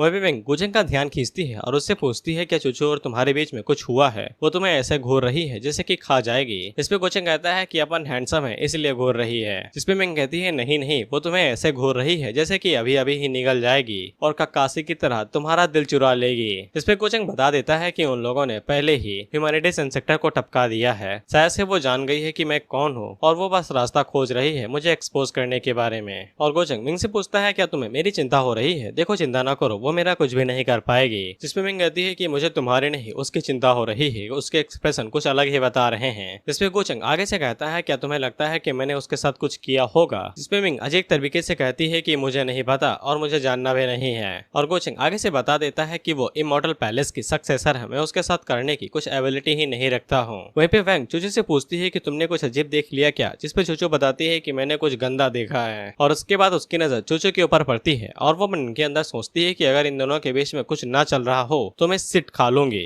अब यहाँ पे सिट का मतलब रजनीकांत वाला नहीं है, सिट मतलब पॉटी। अब इसके बाद एल्डर बाकी लोगों को बताते हैं कि आधे महीने के बाद यहाँ पे एक ट्रायल होगा जिससे वो लोग बाकी सभी डिसेबल्स के लिए रिसोर्स और बाकी सभी चीजें ढूंढेंगे। वहीं पे गुजंग मन के अंदर सोचता है कि आधा महीना हो चुका है अभी तक कुछ भी नहीं हुआ। इसके बाद वो टियानजुन और वुया की तरफ देखते हुए सोचता है कि ये दोनों तो आ गए हैं, अभी तक सिस्टम ने कोई मिशन क्यों नहीं दिया। और उसे ऐसा लगता है कि अभी यहाँ पे और भी कई सारे लोगों की जरूरत पड़ेगी और शायद से ये दोनों उस मिशन का पार्ट होंगे। अब सभी लोग लेक्चर खत्म होने के बाद इधर उधर जा रहे थे। वहीं पे गुजंग और मिंग की मुलाकात जियान से हो जाती है और तुम्हें पिछला वाला कांड याद होगा तो जियान से शर्म सहन नहीं हो रही थी और वो अपनी आंखें बंद करके वहाँ से चली जाती है गुजंग से कहते हुए कि तुम मुझे नहीं देख सकते। वहीं पे मिंग जब जियान को ऐसे भागते हुए देखती है तो वो गुजंग से कहती है कि तुमने उसे दोबारा बुली किया। जिसपे गुजंग कहता है कि वो मुझे बुली करती है और इतने ज्यादा शर्मा रही है कि खुद भागे जा रही। वहीं पे जियान आंखें बंद होने की वजह से डायरेक्ट जाके टियानजुन से टकरा जाती है। जिसपे टियानजुन उसे कहता है क्या कोइंसिडेंट है, हम लोग दोबारा मिल गए। वहीं पे वुया उसे पूछता है क्या ये वही है। जिसपे वुया बताता है हाँ ये वही है। अब उन दोनों के बीच में बस इतनी ही बकवास होती है कि रास्ते से हट जाओ नहीं तो मैं तुम दोनों को पीट दूंगी। लेकिन उसी टाइम पे वहाँ पे गुजंग आता है जो कि जियान के कंधे के ऊपर हाथ रखता है और उन दोनों को घूरते हुए कहता है कि तुम्हें कौन परेशान कर रहा है। वहीं पे जियान को तो गुजंग से शर्म आ रही थी और वो बिल्कुल भी सहन नहीं कर पाती है। इसके बाद वो साइड से वहाँ से कट लेती है और उन लोगों से कहती है कि मेरा पीछा मत करो, मुझे अकेला छोड़ दो। वहीं पे गुजंग टियानजुन से कहता है कि मुझे याद है कि मैंने तुमसे साफ कहा था कि उसके आसपास भी मत घटेना। इस पे टियानजुन आगे से कहता है कि वो तुमसे भाग रही है, अगर तुम किसी के ऊपर इतना ज्यादा पकड़ रखोगे तो बेशक वो भागने की कोशिश करेगा ही। वहीं पे गुजंग आगे से घूरते हुए कहता है क्या तुम मुझे सिखा रहे हो कि क्या करना चाहिए। लेकिन उन दोनों के बीच में बात आगे बढ़ती कि उससे पहले ही वो यह बात को संभाल लेता है और कहता है कि वो लोग यहाँ पे कुछ बुरे इरादे से नहीं आए थे, बस यहाँ से गुजर ही रहे थे। इस पे गुजंग उससे पूछता है तुम कौन हो। जिसपे वो उसे अपना नाम बता के वहाँ से निकल जाता है। वहीं पे गुजंग अपने मन के अंदर सोचता है कि अच्छा तुम ये हो। के बाद गुजंग को दोबारा सिस्टम की तरफ से नोटिफिकेशन मिलता है कि एक और किस्मत वाला वापस आ चुका है। अब इसके बाद हमें इन लोगों का हल्का सा फ्लैशबैक दिखाया जाता है जब हम लोग टियानजुन और उसके मास्टर और उनकी बेटी जो एक और इनकी जूनियर सिस्टर है उन सभी को देखते हैं। इन्हें पता चलता है कि वो कहीं पे ट्रैप हो गया है और उसके वापस आने की कोई भी गुंजाइश नहीं है, लेकिन उनका मास्टर यहाँ पे उसके लिए वेट करने के बारे में सोचता है। वह पे टियानजुन जियान की पुरानी लाइफ वाले चीज के बारे में देखते हुए कहता है कि हमारे पास जूनियर सिस्टर डाओ जियान भी है। वह पे उनका मास्टर आगे से कहता है कि डाओ जियान ने मुझे कभी निराश नहीं किया है, तो वो यह भी मुझे कभी निराश नहीं करेगा। लेकिन उसी टाइम पे वहाँ पे एक तगड़ा धमाका होता है और आसमान से एक बहुत बड़ा स्पेस खुलता है जो कि डायरेक्ट उनके ऊपर अटैक करता है और उनकी पूरी जगह को डिस्ट्रॉय करके रख देता है, जिसके के साथ इन लोगों का पूरा वर्ल्ड तबाह हो जाता है। वह गोचंग इन सभी फ्लैशबैक को देख कहता है कि ये सभी सो कॉल्ड हिंट्स हैं और उसे पक्का यकीन था कि ये सिस्टम के हिंट्स उसके सबकॉन्शियस मेमोरी से ही निकाले गए हैं, लेकिन सिस्टम का ओरिजिन शायद से उसके सबकॉन्शियस मेमोरी के साथ जुड़ा हो सकता है। वह गोचंग को पक्का यकीन था कि फाइनल बॉस फॉरबिडन इकॉप वॉस डीमन लॉर्ड खुद है, लेकिन टाइम फ्लो की वजह से अभी तक उसका नाम सामने नहीं आया है। वह गोचंग एक बॉर्डरलेस सेट के बारे में बात करता है कि उसका डिस्ट्रक्शन काफी ज्यादा करीब आ चुका है और किसी को क्या ही फर्क पड़ता है कि अगर कोई कीड़े के ऊपर पैर रख देता है। और वो हेल्बर्ट के बारे में सोचते हुए कहता है कि अब पता नहीं क्या हार आने वाला है। अब इसके बाद हम लोग सोकिंग और उसकी ट्विन सोल को देखते हैं। वह भी उसकी ट्विन सोल दोबारा कान भरना शुरू करती है और उसे कहती है कि यहाँ पे एक और डिमोनिक सक्सेसर है और ये लोग चुफन के बारे में ही बात कर रहे थे। इन्हें जैसे ही पता चलता है कि वो भी अकेडमी के अंदर आ गया है, तो वो दोनों आपस में कहती हैं कि अब हम लोग पूरा फायदा उठाएंगे, कत्लेआम मचाएंगे और इल्जाम सब कुछ उसके ऊपर लगेगा। जिसपे सोकिंग उसे कहती है कि हाँ, लेकिन मुझे इस बात का डर है कि बहुत जल्द ही गोचंग हमारी असलियत को पहचान सकता है, पता नहीं तब मैं क्या करूंगी। जिसपे ट्विन सोल उसे कहती है कि करना क्या है, हमें उसे सैलो कर जाना है, यानी कि डिवॉवर कर लेना है। जिसके बाद वो वहाँ पे अपनी एनर्जी से गोचंग की एक छोटी सी स्पिरिट बनाती है गुड़िया की तरह और उसे खा जाती है और सुकिंग से कहती है कि इसी तरीके से सारी समस्या खत्म। जिसपे मिंग उसे वहाँ से भगा देती है और उसे कहती है कि बस करो, तुम्हें अभी भी कुछ समझ में नहीं आया है। जिसपे उसकी ट्विन सोल उसे कहती है कि तुम सच में अभी भी बेवकूफ हो। अब इसके बाद हम लोग गोचंग को देखते हैं जो कि भागते हुए एल्डर्स के पास जाता है और उन्हें ये सलाह देता है कि वो भी डिमोनिक सक्सेसर को पकड़ना चाहता है। वो सभी एल्डर्स गोचंग को इतना ज्यादा कॉन्फिडेंट देखते हैं तो उससे पूछते हैं कि उसके पास कोई प्लान है। जिसपे गोचंग उन्हें बताता है कि उसके पास एक बेहतरीन प्लान है। वो सभी रात के टाइम में पहरा करने के लिए जाएंगे और हर एक डिसाइपल के ऊपर चेक करेंगे कहीं उनके ऊपर अटैक तो नहीं हो रहा है। कई सारे एल्डर्स को लगता है कि ये बहुत ज्यादा टाइम कंज्यूमिंग है, लेकिन उनमें से एक एल्डर जिनका नाम एल्डर मो था और यही चूफेन के साथ मिले हुए हैं और वो गोचंग के प्लान के लिए मान जाते हैं, क्योंकि वो बिल्कुल भी गोचंग को चूफेन के बारे में पता लगने नहीं दे सकते हैं। वह पे गोचंग उन्हें शुक्रिया कहता है उसकी मदद करने के लिए। इस पे एल्डर मो उसे कहते हैं कि वो तो उसकी मदद करना चाहते हैं ताकि कोई भी डिसाइपल खतरे में ना रहे। इसके बाद गोचंग अचानक से वहाँ पे एक अलग प्लान बनाता है और वो एल्डर मो से कहता है कि वो एक अलग जगह देखने के लिए जाएगा और एल्डर मो अलग जगह पे जाएंगे। उन्हें गोचंग का प्लान समझ में तो नहीं आता है, लेकिन वो उसका साथ देने के बारे में सोचते हैं। जिसके बाद वो अलग साइड में चले जाते हैं जिस तरफ चूफेन था। वहीं वो अपने मन के अंदर सोचते हैं कि पता नहीं ये क्या सोच रहा है, लेकिन जब तक चूफेन सेफ है तब तक सब कुछ ठीक है। वह पे गोचंग मन के अंदर सोचता है कि आपको मेरी तरफ से एक गिफ्ट मिलने वाला है, पता नहीं वो आपको पसंद आएगा या नहीं आएगा। वहीं हम लोग सोकिंग को देखते हैं और अभी तक जितने भी कत्ल हो रहे हैं यही लड़की कर रही है और वो दोबारा शिकार पे निकली हुई थी। इसके बाद वो अपनी आवाज को चेंज करती है और सिस्टर चेन बन के, जिसको तुमने कहीं पे भी देखा होगा, वो एक बंदे को बाहर बुलाती है, बेसिकली हवस के चक्कर में दोबारा पे ले जाने वाला था। वहीं पे वो बंदा जैसे ही सिस्टर चेन के बारे में सोचता है तो हवस के चलते भागते हुए दरवाजा खोलने के लिए चला जाता है, लेकिन जब वो दरवाजा खोलता है तो फिर उसके सामने मौत खड़ी थी और वो उसे देख के कहता है कि तुम तो सिस्टर चेन नहीं हो। लेकिन तब तक सोकिंग अंदर घुसती है और उसे मार देती है। वहीं पे ट्विन सोल आगे से कहती है कि इसकी शक्ल काफी गंदी है लेकिन टेस्ट एक्स्ट्रा ऑर्डिनरी है। इसके बाद वो उसकी सोल को खा ही रही थी कि उसी टाइम में मिंग को पता चल जाता है कि एल्डर आ रहे हैं। इसके बाद वो ट्विन सोल को लेके वहाँ से निकलने लगती है, लेकिन तब तक एल्डर वहाँ पे आ जाते हैं जो कि एल्डर मोथ हैं। वहीं पे वो भी एक और डिमोनिक सक्सेसर को देख के काफी ज्यादा हैरान हो जाते हैं और उन्हें ऐसा लगता है कि उन्होंने चूफेन को गलत समझ लिया है और वो कंफ्यूज हो जाते हैं कि दोनों में से नकली कौन है। वहीं पे सोकिंग ट्विन सोल से पूछती है कि क्या करना चाहिए, तो वो आगे से कहती है कि लड़ाई करो और क्या करोगे, लेकिन एल्डर सोकिंग का हाथ पकड़ते हैं और उसे कहते हैं कि चुप रहो और मेरे पीछे चलो। इससे वो दोनों हैरान होती है कि लड़ाई दंगा कैंसिल करके कहाँ ले जा रहे हो भाई। अब इसके बाद गोचंग वहाँ पे वाइल्ड कार्ड एंट्री मारता है और वो अचानक से आ जाता है, ये कहते हुए कि उसे ऐसा लगता है कि डिमोनिक सक्सेसर आस ही पास है। इससे ट्विन सोल काफी ज्यादा हैरान हो जाती है क्योंकि ये सबसे कॉम्प्लिकेटेड सिचुएशन है। उसे ये भी नहीं पता है कि एल्डर क्या चाहता है और गोचंग तो मुसीबत है ही। वहीं पे गोचंग की नजर उस मोटे बंदे के ऊपर पड़ती है और वो कहता है कि इसके ऊपर डिमोनिक सक्सेसर ने अटैक किया है। वहीं पे एल्डर और सोकिंग दोनों एक दूसरे की तरफ देख के मन के अंदर सोचते हैं क्या गोचंग को साइलेंस कर देगी या मार के। वहीं पे गोचंग सोकिंग से पूछता है कि तुम यहाँ पे क्या कर रही हो, तो वो आगे से कोई जवाब नहीं दे पाती है। वहीं पे एल्डर टेलीपैथी के जरिए उसे कहता है कि कुछ भी मत कहो नहीं तो मैं तुम्हें प्रोटेक्ट नहीं कर पाऊंगा। और वो सोकिंग से पूछते हैं तुम उसे जानती हो, तुम्हारा उसके साथ रिलेशनशिप क्या है। लेकिन वहीं पे गोचंग एल्डर मो से कहता कहता है कहीं आपको इसके ऊपर तो शक नहीं है कि ये डिमोनिक सक्सेसर है। ये मेरी मेड है और मैं दिल की कसम खा के कहता हूँ कि ये बिल्कुल भी डिमोनिक सक्सेसर नहीं है। वहीं पे सोकिंग झूठ बोल के काफी ज्यादा थक चुकी थी और वो गोचंग को सच बताने वाली थी, लेकिन एल्डरमो ऐसा नहीं होने देते हैं और वो आगे से झूठ कहने लगते हैं कि उनका सामना डिमोनिक सक्सेसर से हो गया था और वो उसको पकड़वाते उससे पहले ही सोकिंग सामने आ गई और वो सोकिंग को बचाने के लिए इसको यहाँ पे साइड में ले आए और इसी चक्कर में डिमोनिक सक्सेसर भाग गया, जिससे सोकिंग और ट्विंसल दोनों हैरान होते हैं और एल्डर को देख के कहते हैं कि एल्डर वाह भाई, आपको तो पॉलिटिक्स में होना चाहिए, आपकी जबान से तो ओपोजिशन एक झटके में ही ढेर हो जाएगा। वह गोचंग अपनी पावर्स को रिलीज करते हुए कहता है कहीं आपने किंग को इसलिए तो नहीं पकड़ा है क्योंकि आपको लगता है कि वो डिमोनिक सक्सेसर है। तो फिर एल्डर भी अपनी पावर को रिलीज करते हुए कहते हैं कि तुम मुझे बेवकूफ समझते हो, देख के बात करो कि तुम अपने एल्डर से बात कर रहे हो। इसमें गोचंग भी पावर को रिलीज करते हुए कहता है कि ये उसकी सोकिंग की बारी है और भले ही चाहे एल्डर वो है तो भी कोई फर्क नहीं पड़ता है, वो कुछ भी करेगा। इसके बाद वो दोनों ही अपनी पावर्स को रिलीज करके वहाँ पे लड़ाई दंगा करने वाले थे। वहीं सोकिंग की आंखों में आंसू आ जाते हैं कि गोचंग उसकी चिंता करता है। हालांकि ट्विंसल उसे कहती है कि उसने नाटक किया है ताकि तुम्हें वो फंसा सके, वो बस तुम्हारे सामने शो ऑफ कर रहा है। लेकिन सिस्टम तो गोचंग को बताता है कि सोकिंग का दिल दोबारा पिघल गया है। अब इसके बाद एल्डर शांत होते हैं और उससे कहते हैं कि उन्हें पता है कि यहाँ पे सिर्फ एक ही डिमोनिक सक्सेसर है, इसीलिए उन्हें फालतू की बकवास नहीं करनी चाहिए और ये लड़की तुमसे आधी रात मिलने के लिए आई है, जाओ और जाके इसके साथ बात करो। वहीं पे गोचंग एल्डर मुंह से बदतमीजी के लिए माफी मांगता है। वहीं पे वो जाते हुए मन के अंदर सोचता है कि साला चुफेन ने मुझे धोखा दिया, वही नकली वाला है। वहीं पे गोचंग मन के अंदर सोचता है कि जाइए जाके उसके पिछवाड़े को अच्छे से छाटिएगा। अब इसके बाद यहाँ पे तुम लोग गोचंग की एक्टिंग देखो।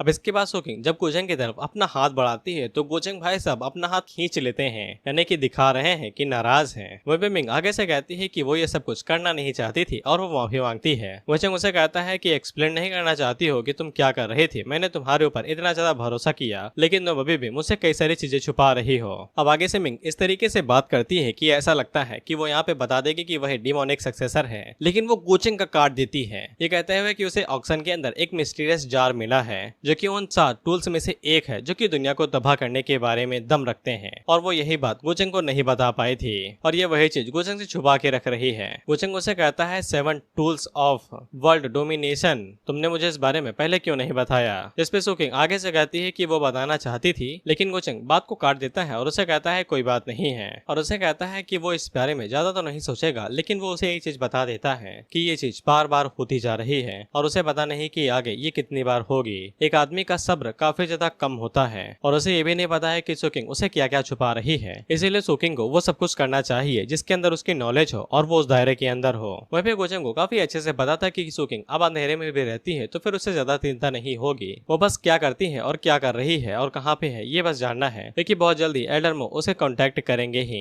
और वो चुफेन के बारे में सोचते हुए कहता है कि मरने से पहले चलो तुम मेरे थोड़े से काम आ ही जाओगे। अब इसके बाद हमें दिखाया जाता है सुबह के टाइम पे उस मोटे बंदे की लाश ले जा रही थी जो कि दोबारा हवस के चक्कर में पीला गया था और वहीं पे चुफेन का तो मुंह बनने लगा था और वो रोने जैसी शक्ल बना लेता है क्योंकि इसका इल्जाम भी उसके ऊपर आने वाला था। एक बंदा उसे कहता है कि चिंता ना करो, जिन लोगों ने ये सब कुछ किया है उन्हें वो लोग जल्द ही पकड़ लेंगे, वो लोग यहाँ से बच के भाग नहीं सकते हैं, इसीलिए रोना बंद कर दो। जिसपे चुफेन आंसू बहाते हुए कहता है कि कौन रो रहा है। अब इसके बाद हम लोग वैंग और चूचू को देखते हैं और वैंग दोबारा चूचू का दिमाग खा रही थी और उसे कहती है कि हम लोग अब अगर चाहें तो मौके का फायदा उठा के डिमोनिक सक्सेसर के बारे में पता लगा सकते हैं, लेकिन चूचू का सारा ध्यान गोचंग की दी हुई टेम्पलेट के ऊपर है। वैंग उसे कहती है कि तुम्हें सुनाई दे रहा है, मैं तुमसे बात कर रही हूँ, तुम कब से बेवकूफों की तरह उस टोकन के घूरे जा रही हो, क्या उसके ऊपर गोचंग की महक है। जिससे चूचू को गुस्सा तो आता है लेकिन वो भागने की जगह पे जवाब देते हुए कहते हैं कि तुम कब से डिमोनिक सक्सेसर के अंदर इंटरेस्ट लेने लगी, शायद से तुम्हारे पास काम करने को कोई काम नहीं है। अब वैंग आगे से स्पीच देते हुए कहती है कि वो बोर नहीं हुई है, वो डिमोनिक सक्सेसर को पकड़ना चाहती है ताकि वो दुनिया के अंदर जस्टिस और शांति ला सके। इस पे चूचू उसे कहती है कि जाओ और जाके इंसाफ लेके आओ, मैं नहीं जा रही,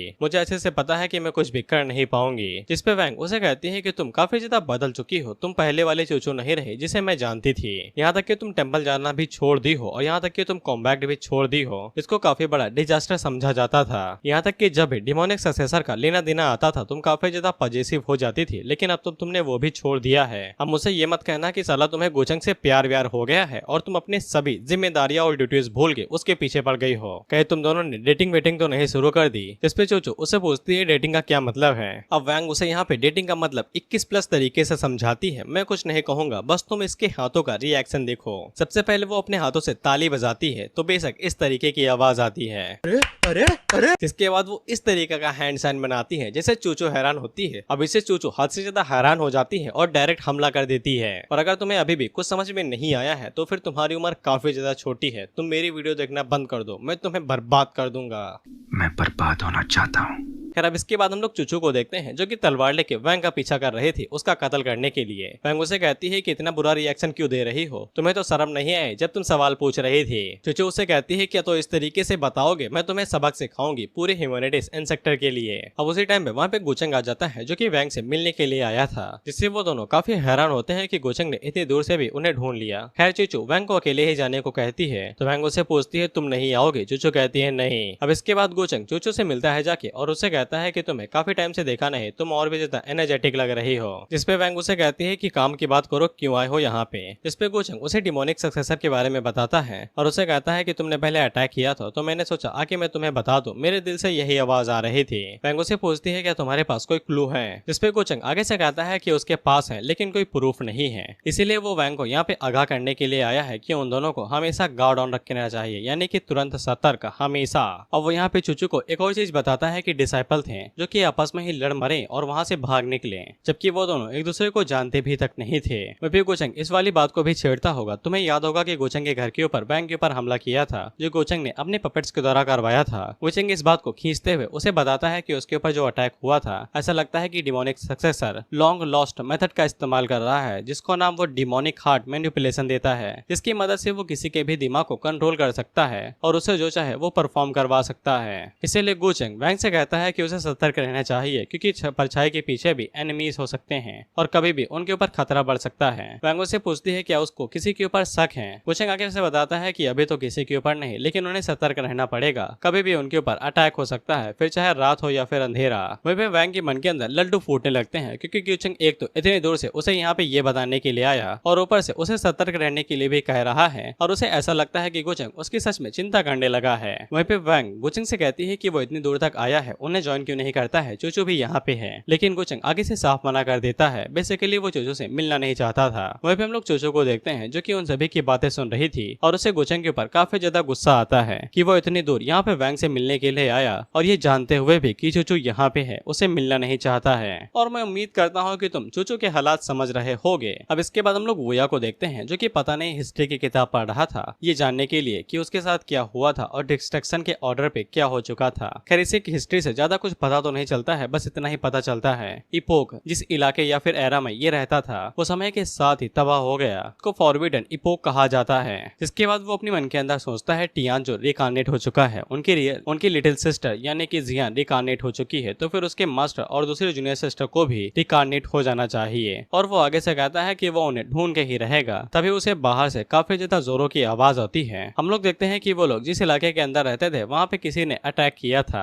जो कि और को नहीं गुचंग भाई साहब थे और वो टियानजुन से कहते हैं बाहर आओ ताकि मैं तुम्हें मार सकूं। अब इसके बाद टियानजुन बाहर निकलता है जो कि गुचंग से कहता है क्या कर रहे हो भाई, हमारा आपस में कोई भी लड़ाई दंगा नहीं है तो फिर तुम मेरे आदमियों के ऊपर अटैक क्यों कर रहे हो। इस पे गुचंग उसे कहता है कि कोई लड़ाई दंगा नहीं है, तुम्हारे दिमाग में कीड़े घुस गए हैं, क्या तुम भूल गए हो कि मैंने शुरुआत में ही तुमसे क्या कहा था। अब इसके बाद हम लोग देखते हैं कि गुचंग की टियानजुन के साथ लड़ाई होने वाली थी तो फिर ये लोग कैसे मिस कर सकते थे। साथ ही में यहाँ पे फिनिक्स लेडी और इंग्यू का बड़ा भाई जिसका नाम प्रिंस सेन है वो सभी भी लोग ये लड़ाई देखने के लिए आ रहे थे। अब इसके बाद हम लोग जियान को देखते हैं जो कि अपने तोते से पूछते हैं कि गुचंग किसी को बुली कर रहा है, तो फिर उसका तोता बताता है। जियान उसकी बात को ट्रांसलेट करके कहती है कि वो टियानजुन को बुली कर रहा है। इसके बाद वो रामेन खाते हुए कहती है कि उसने तो कहा था कि वो मुझे बिल्कुल भी चिंता नहीं करता है, तो फिर इसका क्या मतलब हुआ। और वो अपने मन के अंदर सोचती है कि कहीं वो ये तो नहीं चाहता है कि मैं उसे हमेशा फॉलो करती रहूं, आखिर यहाँ पे चल क्या रहा है। इसके रिएक्शन अलग ही रहते हैं। अब इसके बाद प्रिंसन फिनिक्स लेडी से कहता है क्या तुम्हें भी लड़ाई दंगा देखने में मजा आता है, जिसपे फिनिक्स लेडी आगे से कह देते हैं कि तुम भी तो यहाँ पे गुचंग की ताकत को मापने के लिए ही आए हो।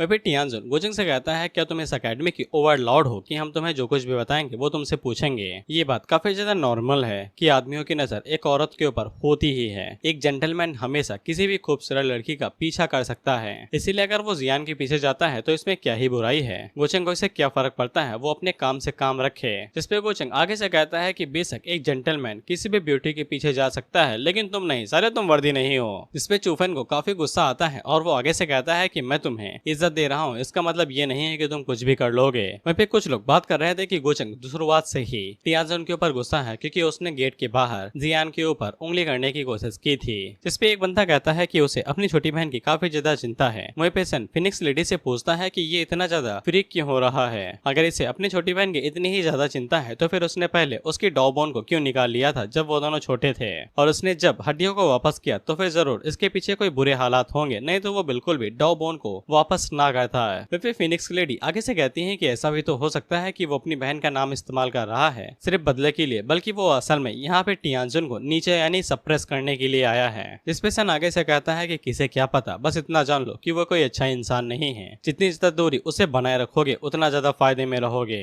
अब इसके बाद गोचंग वहाँ पे वर्ड की पावर इस्तेमाल करते हुए टियानजुन से कहता है कि मैंने तुम्हें पहले ही बताया था कि तुम इज्जत से खुद को बचा नहीं पाओगे, क्या तुम्हें बात समझ में नहीं आती है। वह फिर टियानजुन हैरान होता है इस तरीके से टेलीपोर्ट होता हुआ देख के। इसके बाद गोचंग उसके ऊपर एक साइड किक मारता है और वो उड़ते हुए दूर जाके गिरता है, लेकिन टियानजुन खुद को संभालता है। जिसके बाद वो अपनी पावर्स की मदद से वहाँ पे एनर्जी की बॉल्स बनाता है और गोचंग के ऊपर अटैक करता है, लेकिन गोचंग काफी जल्दी के साथ उन सभी को डॉच करते हुए दोबारा उसके ऊपर अटैक करने के लिए आगे बढ़ता है। जिसके बाद वहाँ पे वो दोनों इसी तरीके से फाइट करते रहते हैं। वहीं पे वो दोनों अपनी ताकत की मदद से बराबर की टक्कर दे रहे थे। इसके बाद गोचंग वहाँ पे अपनी डिवाइन शॉट्स का इस्तेमाल करता है और उन्हें टियानजुन के ऊपर अटैक करने के लिए आगे पहुंचता है, लेकिन टियानजुन उससे पहले अपने किलर मूव का इस्तेमाल करता है जो कि उसकी पर्पल की थी। बेसिकली वो उसकी केओस बोन थी जो उसके पावरफुल अटैक्स में से एक थी, जिसे गोचंग की जो स्पिरिचुअल शॉट थी जब वो उसे टकराती हैं तो फिर उसे कुछ भी नहीं होता है और वो छू के इधर उधर चली जाती हैं। और वो हंसते हुए कहता है कि मैं तुम्हारा मुकाबला बड़ी आसानी के साथ कर सकता हूँ, मैं जियान तिन की तरह कमजोर नहीं हूँ।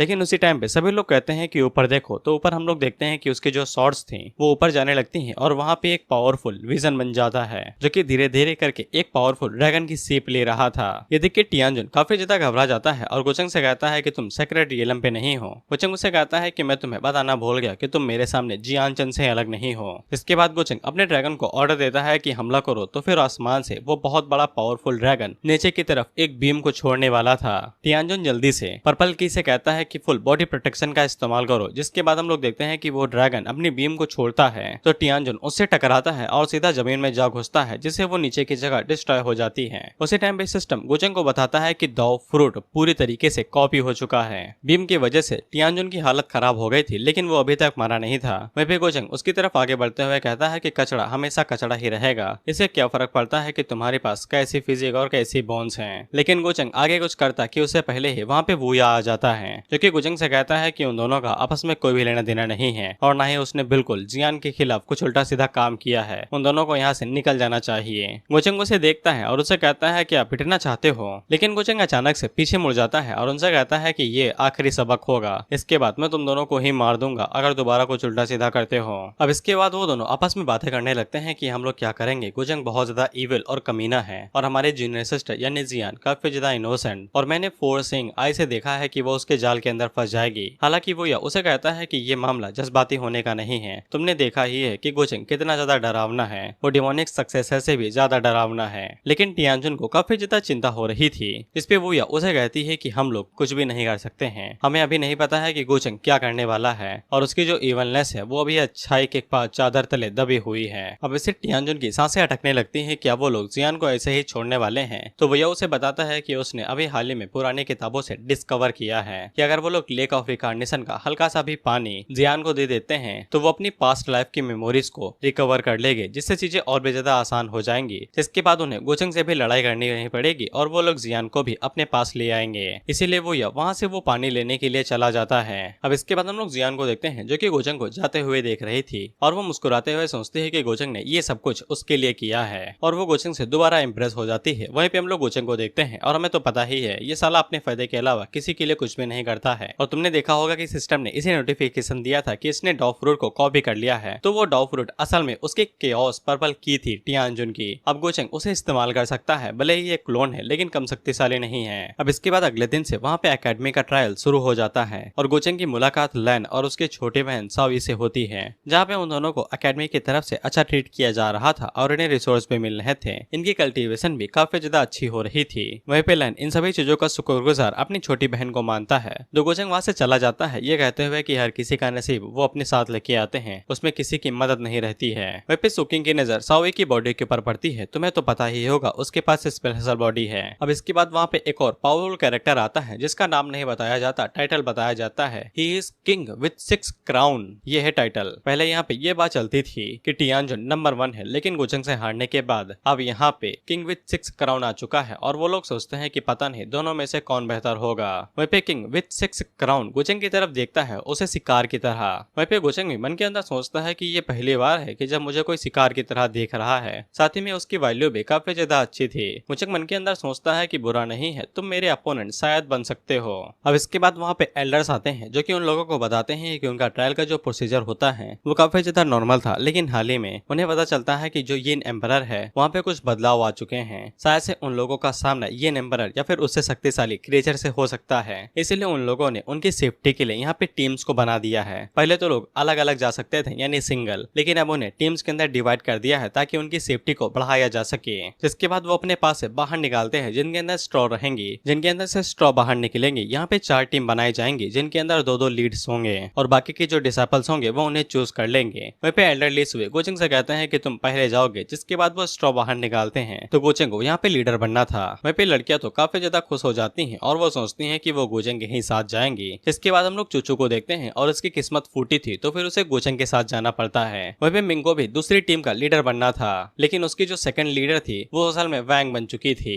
जो कि उसके साथ चमी होने की कोशिश करती है और उसके कंधे के ऊपर हाथ रख के कहती है कि तुम्हें चिंता करने की जरूरत नहीं है, तुम्हारी किस्मत में गोचिंग नहीं लिखा था, लेकिन मैं तुम्हारा ख्याल रखूंगी। कहीं तुम्हें चिंता तो नहीं हो रही कि चूचू तुम्हारे पति को चुरा लेगी। लेकिन मिंग उसके कंधे से अपने हाथ को हटा देती है और उसे कहती है कि मुझे चूचू की सेफ्टी हो रही है, आखिरकार मेरे पति को कोई परेशानी नहीं होती। जिस पे वैंग उसे कहती है कि तुम्हें भी पता है कि तुम्हारा पति अच्छा इंसान नहीं है। वहीं पे हम 3 जोकर्स को एक साथ देखते हैं और ये तीनों ही एक ही टीम में थे। वहीं पे किंग विथ 6 क्राउन को काफी ज्यादा परेशानी थी क्योंकि वो लूजर्स के साथ टीम अप हो गया है। वहीं पे चूफेन मन के अंदर सोचता है कि यहाँ पे दुश्मन का दुश्मन दोस्त होता है, अब मैं टियानजुन के साथ दोस्ती कर सकता हूँ। वहीं पे एल्डर आगे से कहते हैं कि जो सबसे स्ट्रॉन्गेस्ट डिसाइपल होगा यानी कि गोचिंग, उसे ही सबसे ज्यादा काम दिया जाएगा और वही बाकी सभी टीम्स को लीड करेगा। जिसके बाद वो जियान से कहते हैं कि तुम अच्छे से काम करना। जिसमें जियान आगे से कहती है कि मुझे क्यों लीड करने का काम दिया जा रहा है भाई, मैं तो खुद ही एक डिसाइपल हूँ। अब उसे भी टीम लीडर बना दिया गया था, लेकिन कोई भी उसकी टीम के अंदर जाना नहीं चाहता था। यहाँ तक कि लोग कहते हैं कि मुझे तो फीलिंग आ रही है अगर हम इसके साथ जाएंगे तो पक्का मारे जाएंगे। जिसपे जियान सोचती है कि साला मैं इतना भी कमजोर नहीं हूँ। अब इसके बाद वहाँ पे पोर्टल को खोल दिया जाता है, जिसके बाद हमें vermilion bird empire conquest team को दिखाया जाता है जो कि गोचिंग की टीम होती है। और वो चूचे की तरफ देखते हुए सोचता है कि पिछली बार वैंग की मदद से मुझे जेडियन मिला था और इस बार मुझे इस औरत के ऊपर भरोसा करना पड़ेगा।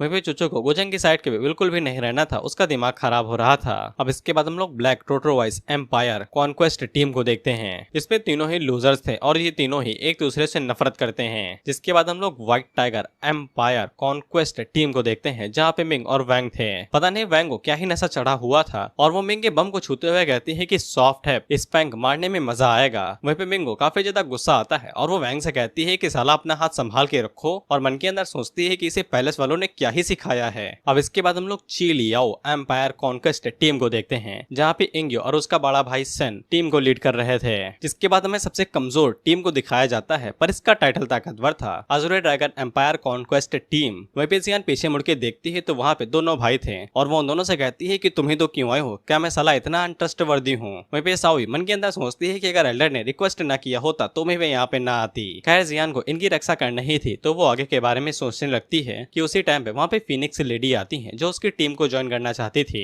जिसपे जियान खुश नहीं होती है, उल्टा पूछती है कि तुम्हें क्यों ज्वाइन करना है, तुम तो टॉप 10 में से एक हो ना। अब इसके बाद हम लोग देखते हैं कि एल्डरली गोचंग के पास आते हैं जो कि रिक्वेस्ट करना चाहते थे कि साओई की रक्षा करना। इस पे गोचंग आगे से कहता है कि चिंता ना करिए, मैं उनका ध्यान रखूंगा। अब इसके बाद एल्डर वहाँ पे पोर्टल से सबको वहाँ पे भेजने लगते हैं और कहते हैं कि अपना अपना ध्यान रखना। अब इसके बाद हम लोग गोचंग और सुकिंग को देखते हैं और उनकी बातों से हमें पता चलता है कि इन लोगों का पहला एम तो 1 मिलियन बर्ड एम्पायर जाना है, क्योंकि ये लोग वहीं पे रुकने वाले हैं और वहीं से अपने एकेडमी के मिशन को पूरा करेंगे, टीम को लीड करेंगे। जिसके बाद इन लोगों का दूसरा मिशन यहाँ पे the 7 tools of world domination को ढूंढना है। जिसपे सुकिंग आगे से बताती है कि वो दोनों जो भाई बहन है उनमें से शायद से बड़े भाई के पास उनमें से एक वेपन होना चाहिए और वो गोचंग से पूछती है क्या मुझे उसके पीछे जाना चाहिए, लेकिन गोचंग उसे उसे मना कर देता है और कहता है कि वो खुद ही मुझे वो वेपन आके देगा, हम लोग ऐसे ही सिचुएशन खड़ी कर देंगे। अब इसके बाद हम लोग चोचो को देखते हैं जो कल्टीवेट कर रही थी, तो फिर उसे जबरदस्ती के फ्लैशबैक्स आ रहे थे और उसका ध्यान इतना ज्यादा भटक जाता है कि वो सही से कल्टीवेट नहीं कर पा रही थी। साथ ही में उसे मिंग और गोचंग के ख्याल याद आ रहे थे कि गोचंग मिंग को कितनी अच्छी तरीके से ट्रीट करता है और उसे कितनी बुरी तरीके से, और इसी चक्कर में उसका ध्यान भटक जाता है और वो काफी ज्यादा घायल हो जाती है।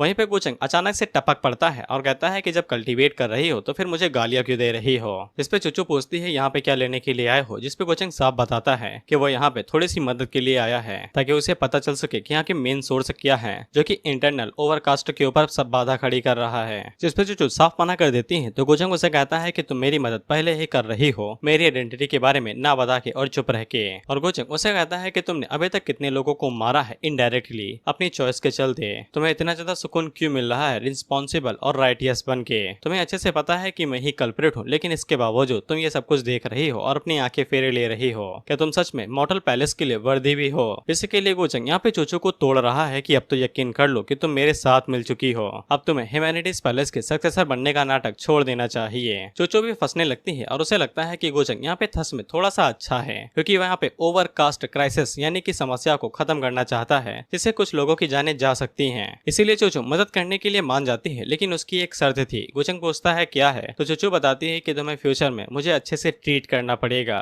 लेकिन गोचंग उसे नीचे फेंक देता है और कहता है कि वो ऐसा बिल्कुल भी नहीं करेगा। जिसपे चोचो उसे पूछती है कि मुझे इस तरीके से बेइज्जत करने में तुम्हें क्या मजा मिलता है। लेकिन गोचंग जवाब तो नहीं देता है, लेकिन उसे किस जरूर कर लेता है। अब इसके बाद ये दोनों दोबारा मचाते हैं। अब देखो मैं ये चीज बोलना तो नहीं चाहता हूँ, लेकिन एक बार बोले देता हूँ क्योंकि मेरा मन नहीं मान रहा है। किसी के साथ जबरदस्ती करने से वो तुम्हारे प्यार में नहीं पड़ेगा, बल्कि ये तुम्हें अपराधी बना देगा। इसीलिए फैंटेसी को फैंटेसी में ही रहने दो और असल जिंदगी को असल जिंदगी रखो। जो लोग न्यूज व्यूज देखते हैं उन्हें पता होगा कि मैं किस बारे में बात करना चाहता हूँ। अब इसके बाद हमें वर्मिलियन बर्ड इंपीरियल सिटी दिखाई जाती है जहाँ पे गोचंग और बाकी लोग रुकने वाले हैं और ये लोग भी उसी क्राइसिस की वजह से परेशान थे जिसको गोचंग खत्म करना चाहता है। हालांकि ये लोग आगे से बताते हैं कि इमॉर्टल एकेडमी से उनके डिसाइपल और कुछ पावरफुल लोग आ रहे हैं और वो लोग उनकी मदद कर जाएंगे और वो लोग यहाँ पे काफी अच्छे से बचाए जा सकते हैं। जिसपे लीडर आगे से कहता है कि ये उनके लिए एक छोटे से ट्रायल की तरह है, हमारी जिंदगी इससे कोई भी नाता नहीं रखती है। अगर वो किसी बड़े खतरे से सामना कर लेते हैं तो वो जब चाहे तब जा सकते हैं, लेकिन हम इस जगह को छोड़ के नहीं जा सकते हैं और शायद से यही हमारे वर्मिलियन बर्ड एम्पायर का अंत हो सकता है। साथ ही में इनका एक बेटा था जिसका नाम हाउ है और वो लोग उसे अपने पैलेस के अंदर नहीं पालते हैं, किसी और जगह पे रखा हुआ है और इसीलिए मजेस्टी को काफी ज्यादा खुशी होती है कि उनका बेटा यहाँ पे नहीं मरेगा। लेकिन उसी टाइम पे एक सर्वेंट भागते हुए आता है जो कि बताता है कि उनका थर्ड प्रिंस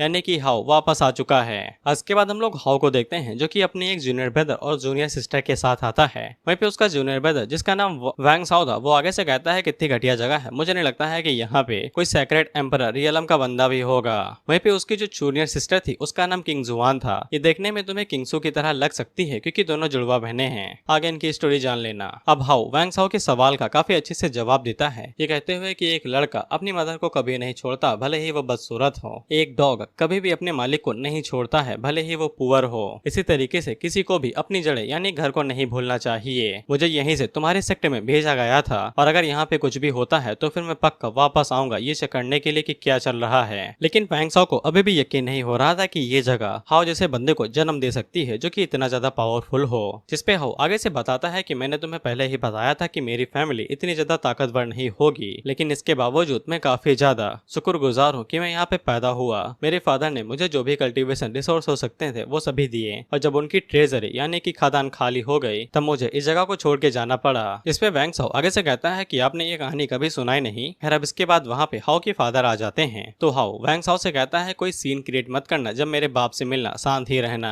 अब इसके बाद हाउ आगे बढ़ता है और अपने बाप को पूरी तरीके से इज्जत देता है। वहीं पे हाउ को नौटंकी करता हुआ देख के वैंग साओ आगे से कहता है कि इतनी क्या नौटंकी करने की जरूरत है, बस कुछ मॉर्टल्स का एम्पायर ही तो है। इस पे किंग जुआन उससे कहती है कि ब्रदर हाउ तुम्हें सुन सकता है, थोड़ा सा जबान पे लगाम दो। जिसपे वैंग साओ को घंटा फर्क नहीं पड़ता था क्योंकि उसे अच्छे से पता था कि हाउ उसे कुछ भी नहीं करेगा क्योंकि सुप्रीम केव ऑफ हेवन बिना उसकी वैंग फैमिली के ऑपरेट यानी नहीं चलेगी और बिना उसकी वैंग फैमिली के हाउ कभी इतना शक्तिशाली हो ही नहीं पाता।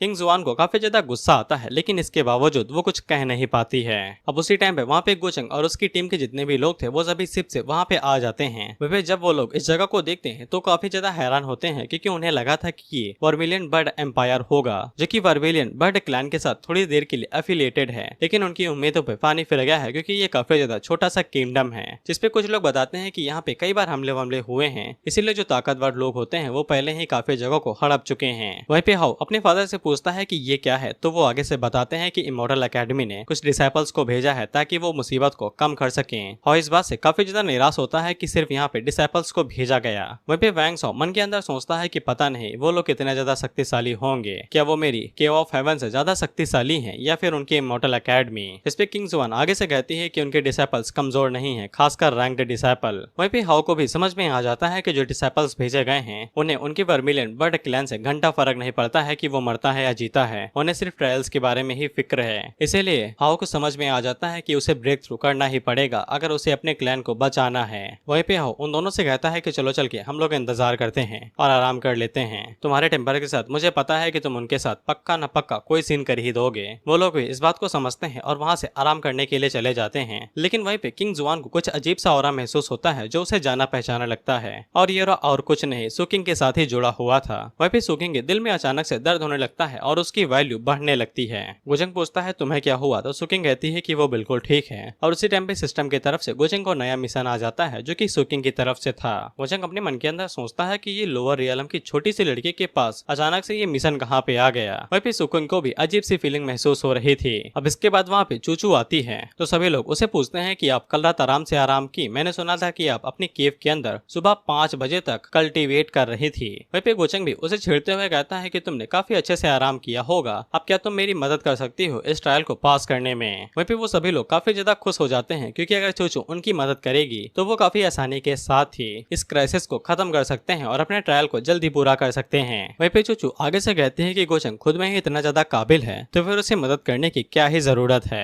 लेकिन गुजंग उसे कहता है कि तुम ऐसा थोड़ी ना कह सकती हो, तुम काफी ज्यादा हम्बल हो और मैंने पहले ही तुम्हारी पावर को कई बार एक्सपीरियंस कर लिया है। वहीं पे कई सारे मासूम बच्चे होते हैं और उन्हें ये बात समझ में नहीं आती है और उन्हें ऐसा लगता है कि गुजंग और चूचू ने कई बार लड़ाई की है और उन लोगों को इस बारे में पता नहीं चला और चूचू भी अपनी स्ट्रेंथ को छुपा के रखती है। उनमें में से एक लड़की होती है जिसे डबल मीनिंग काफी अच्छे से समझ में आ जाती है और वो मन के अंदर सोचती है कि मैं इन बच्चों के बीच में कहाँ फंस गई, ये कितने ज्यादा नादान है। गुजंग ने इनडायरेक्टली कह दिया है कि वो चूचू के साथ कई बार सो चुका है और उसे चूचू के स्टेमिना के बारे में अच्छे से पता है। वहीं पे चूचू को इससे काफी ज्यादा गुस्सा आता है लेकिन वो गुस्से में फूलने के अलावा और कुछ कर नहीं पाती है। अब इसके बाद हम लोग देखते हैं कि हाउ के जो फादर थे वो उन लोगों को काफी ज्यादा इज्जत दे रहे थे। बेसिकली यहाँ पे पहले भी कई लोग आते होंगे ट्रायल के लिए और वो काफी ज्यादा घमंडी और कमीने रहते होंगे और बेसिकली इनकी पावर और औदा भी काफी ज्यादा कम होता था उन जूनियर से, इसीलिए इन्हें दब के ही रहना पड़ता था। हालांकि गुजंग इनकी काफी ज्यादा इज्जत करता है और कहता है कि डरने की जरूरत नहीं है, वो लोग यहाँ पे रहने के लिए आए हैं और क्राइसिस को सॉल्व करके चले जाएंगे और उन्हें ज्यादा परेशानी नहीं देंगे। वहीं पे चूचू को काफी अच्छे से पता था कि ये साला दिखावा करने में कोई भी कसर नहीं छोड़ता है और अभी भी दिखावा कर रहा है। रात के दौरान गुजंग की मुलाकात उसके खबरी बैटमैन से होती है जो कि उसे बताता है कि यहाँ के जो एम्परर का बेटा है हाउ, वो चाइल्डहुड से ही काफी ज्यादा कमाल का टैलेंट रखता था लेकिन इनके पास रिसोर्स नहीं थे, तो फिर इन लोगों ने इसे वैंग फैमिली के अंदर भेज दिया जहाँ पे वो रिसोर्स रखता था और वहीं से ही पावरफुल बन के वो वापस आया है।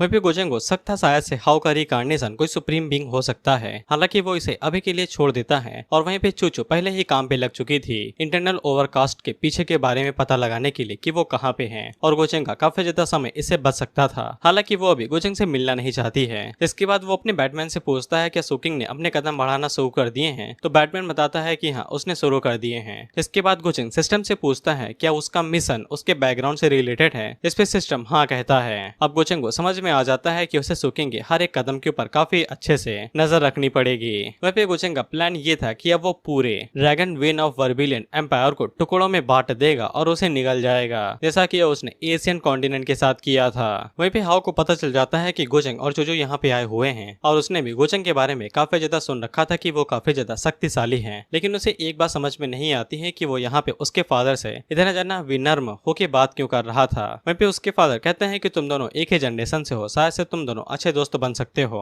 वहीं पे किंग जुआन को वही फीलिंग बार बार महसूस हो रही थी और वो काफी ज्यादा ताकतवर भी होती जा रही थी। जिसके बाद वो उन लोगों से बताती है कि वो वॉक के लिए जा रही है और वहाँ से निकल जाती है। वहीं पे वैंग साओ उसके पीछे जाता है, पता नहीं क्यों, जबकि वो मना कर देती है। वहीं पे फादर को उन दोनों की चिंता हो रही थी तो हाउ कहता है कि जाने दो, उन दोनों के पास एक्स्ट्रा ऑर्डिनरी बैकग्राउंड है और उनकी एबिलिटीज भी काफी ज्यादा ताकतवर हैं, वो इतनी आसानी के साथ मसड़े में नहीं फंसेंगे, लेकिन खासकर साओ वैंग थोड़ी सी परेशानी कर सकता है। इसके बाद जब साओ वैंग बाहर निकलता है तब तक किंग जुआन वहाँ से गायब हो चुकी थी। अब इसके बाद वैंग साओ वहाँ पे अपने एल्डर जुआन को बुलाता है और उनसे कहता है किंग जुआन के बारे में पता लगाओ। तो वे उधर उधर देखते हैं तो फिर उन्हें किंग जुआन दिखाई जाती है, जो कि असल में सू किंग होती है, क्योंकि कपड़े चेंज हो चुके हैं। लेकिन उन दोनों को ये बात नहीं पता होती है कि यहाँ पे बड़ी बहन भी है, इसीलिए वो दोनों उसके पीछे जाने लगते हैं ये चेक करने के लिए कि वो क्या करने वाली है। अब इसके बाद हम दोनों बहनों को देखते हैं जो कि एक दूसरे से टकरा जाती हैं और उन्हें ये समझने में देर नहीं लगती है कि एक छोटी बहन है और एक बड़ी बहन है। सू किंग बड़ी बहन है और किंग जुआन छोटी बहन है। अब इसके बाद सू किंग अपनी बहन से पूछती है कि उनकी मदर कैसी है, तो फिर वो बताती है कि उन्हें घर के अंदर अरेस्ट करके रखा गया है। उनके भागने की वजह से उनकी शादी तय कर दी गई है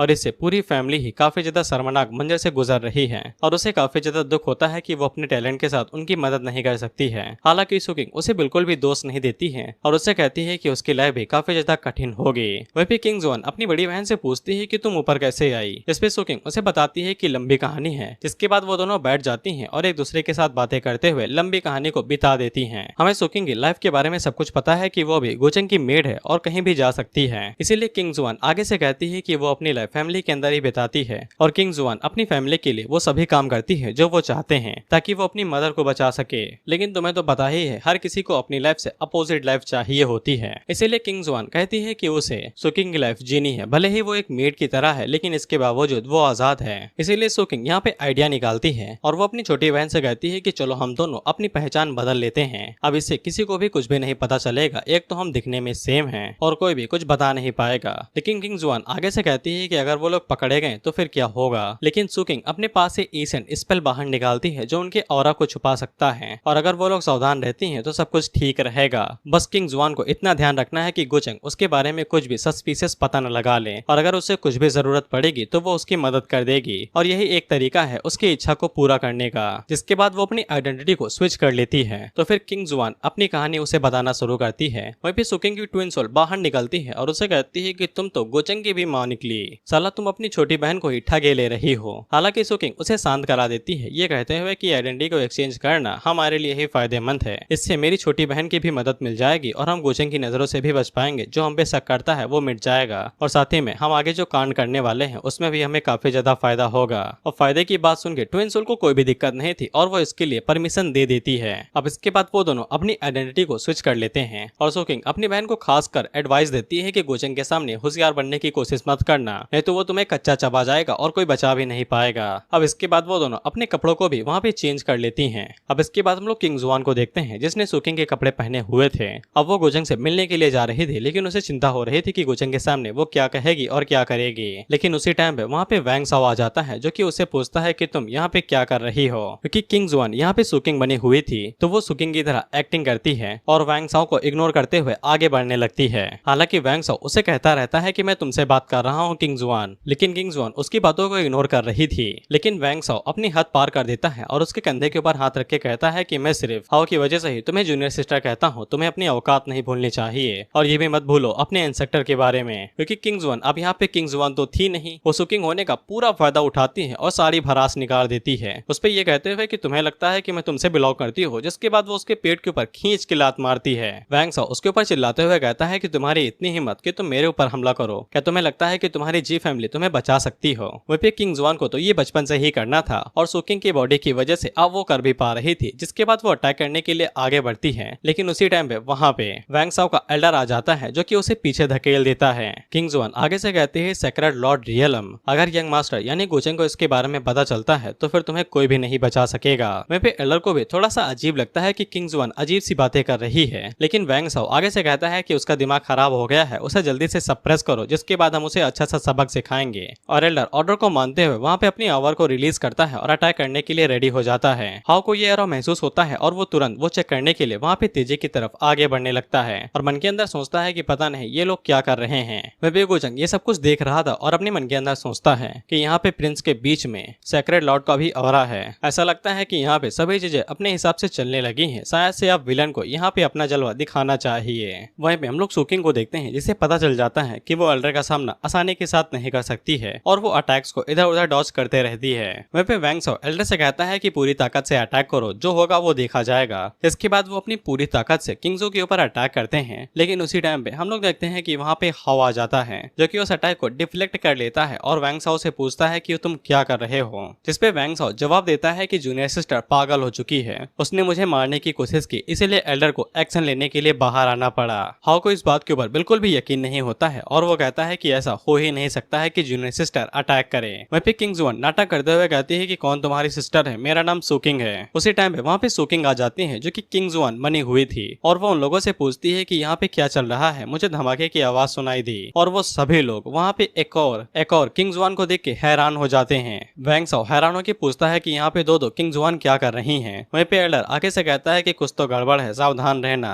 वहीं पे हाओ भी यही पूछता है कि चल क्या रहा है, जिनमें से कोई भी जवाब कोई नहीं देता और उसी टाइम पे वहाँ पे गोचंग एंट्री मारता है जो कि प्रेशर को रिलीज कर रहा था और वो उन सभी से पूछता है कोई मुझे बताएगा कि यहाँ पे चल क्या रहा है। तुम लोग क्राइसिस को छोड़ के आपस में ही लड़ाई कर रहे हो, तुम्हें कुछ ज्यादा ही शौक चढ़ा है क्या लड़ाई दंगा करने का। वहीं पे वो सभी लोग गोचंग के प्रेशर से काफी ज्यादा हैरान हो जाते हैं और उन्हें समझ में आ जाता है कि यही गो फैमिली का यंग मास्टर है। हालांकि हाओ के ऊपर गोचंग का कुछ ज्यादा असर हो नहीं रहा था। वहीं पे किंग जुआन पहली बार गोचंग को देखती है और उसे समझ में आ जाता है कि यही उसकी बड़ी बहन का यंग मास्टर है। अब यहाँ पे गोचंग को नहीं पता है कि दोनों ने अपनी आइडेंटिटी को स्विच कर लिया है, इसीलिए वो आता तो सुकिंग के पास ही है क्योंकि उसे फील हो जाता है और वो उससे पूछता है कि यहाँ पे चल क्या रहा है और तुम क्या कर रही हो। लेकिन सुकिंग किंग जुआन बनी हुई थी तो वो गोचंग को ना पहचानने का नाटक करती है और पूछती है कि हम दोनों एक दूसरे को जानते हैं यंग मास्टर। वहीं पे गोचंग को ये तो पक्का यकीन था कि ये सुकिंग है, लेकिन उसे समझ में नहीं आता है कि इसने इस तरह की ड्रेस क्यों पहनी हुई है और ऐसा बिहेव क्यों कर रही हो। और उसी टाइम पे वहाँ पे किंग जुआन आती है जो कि सुकिंग बनी हुई थी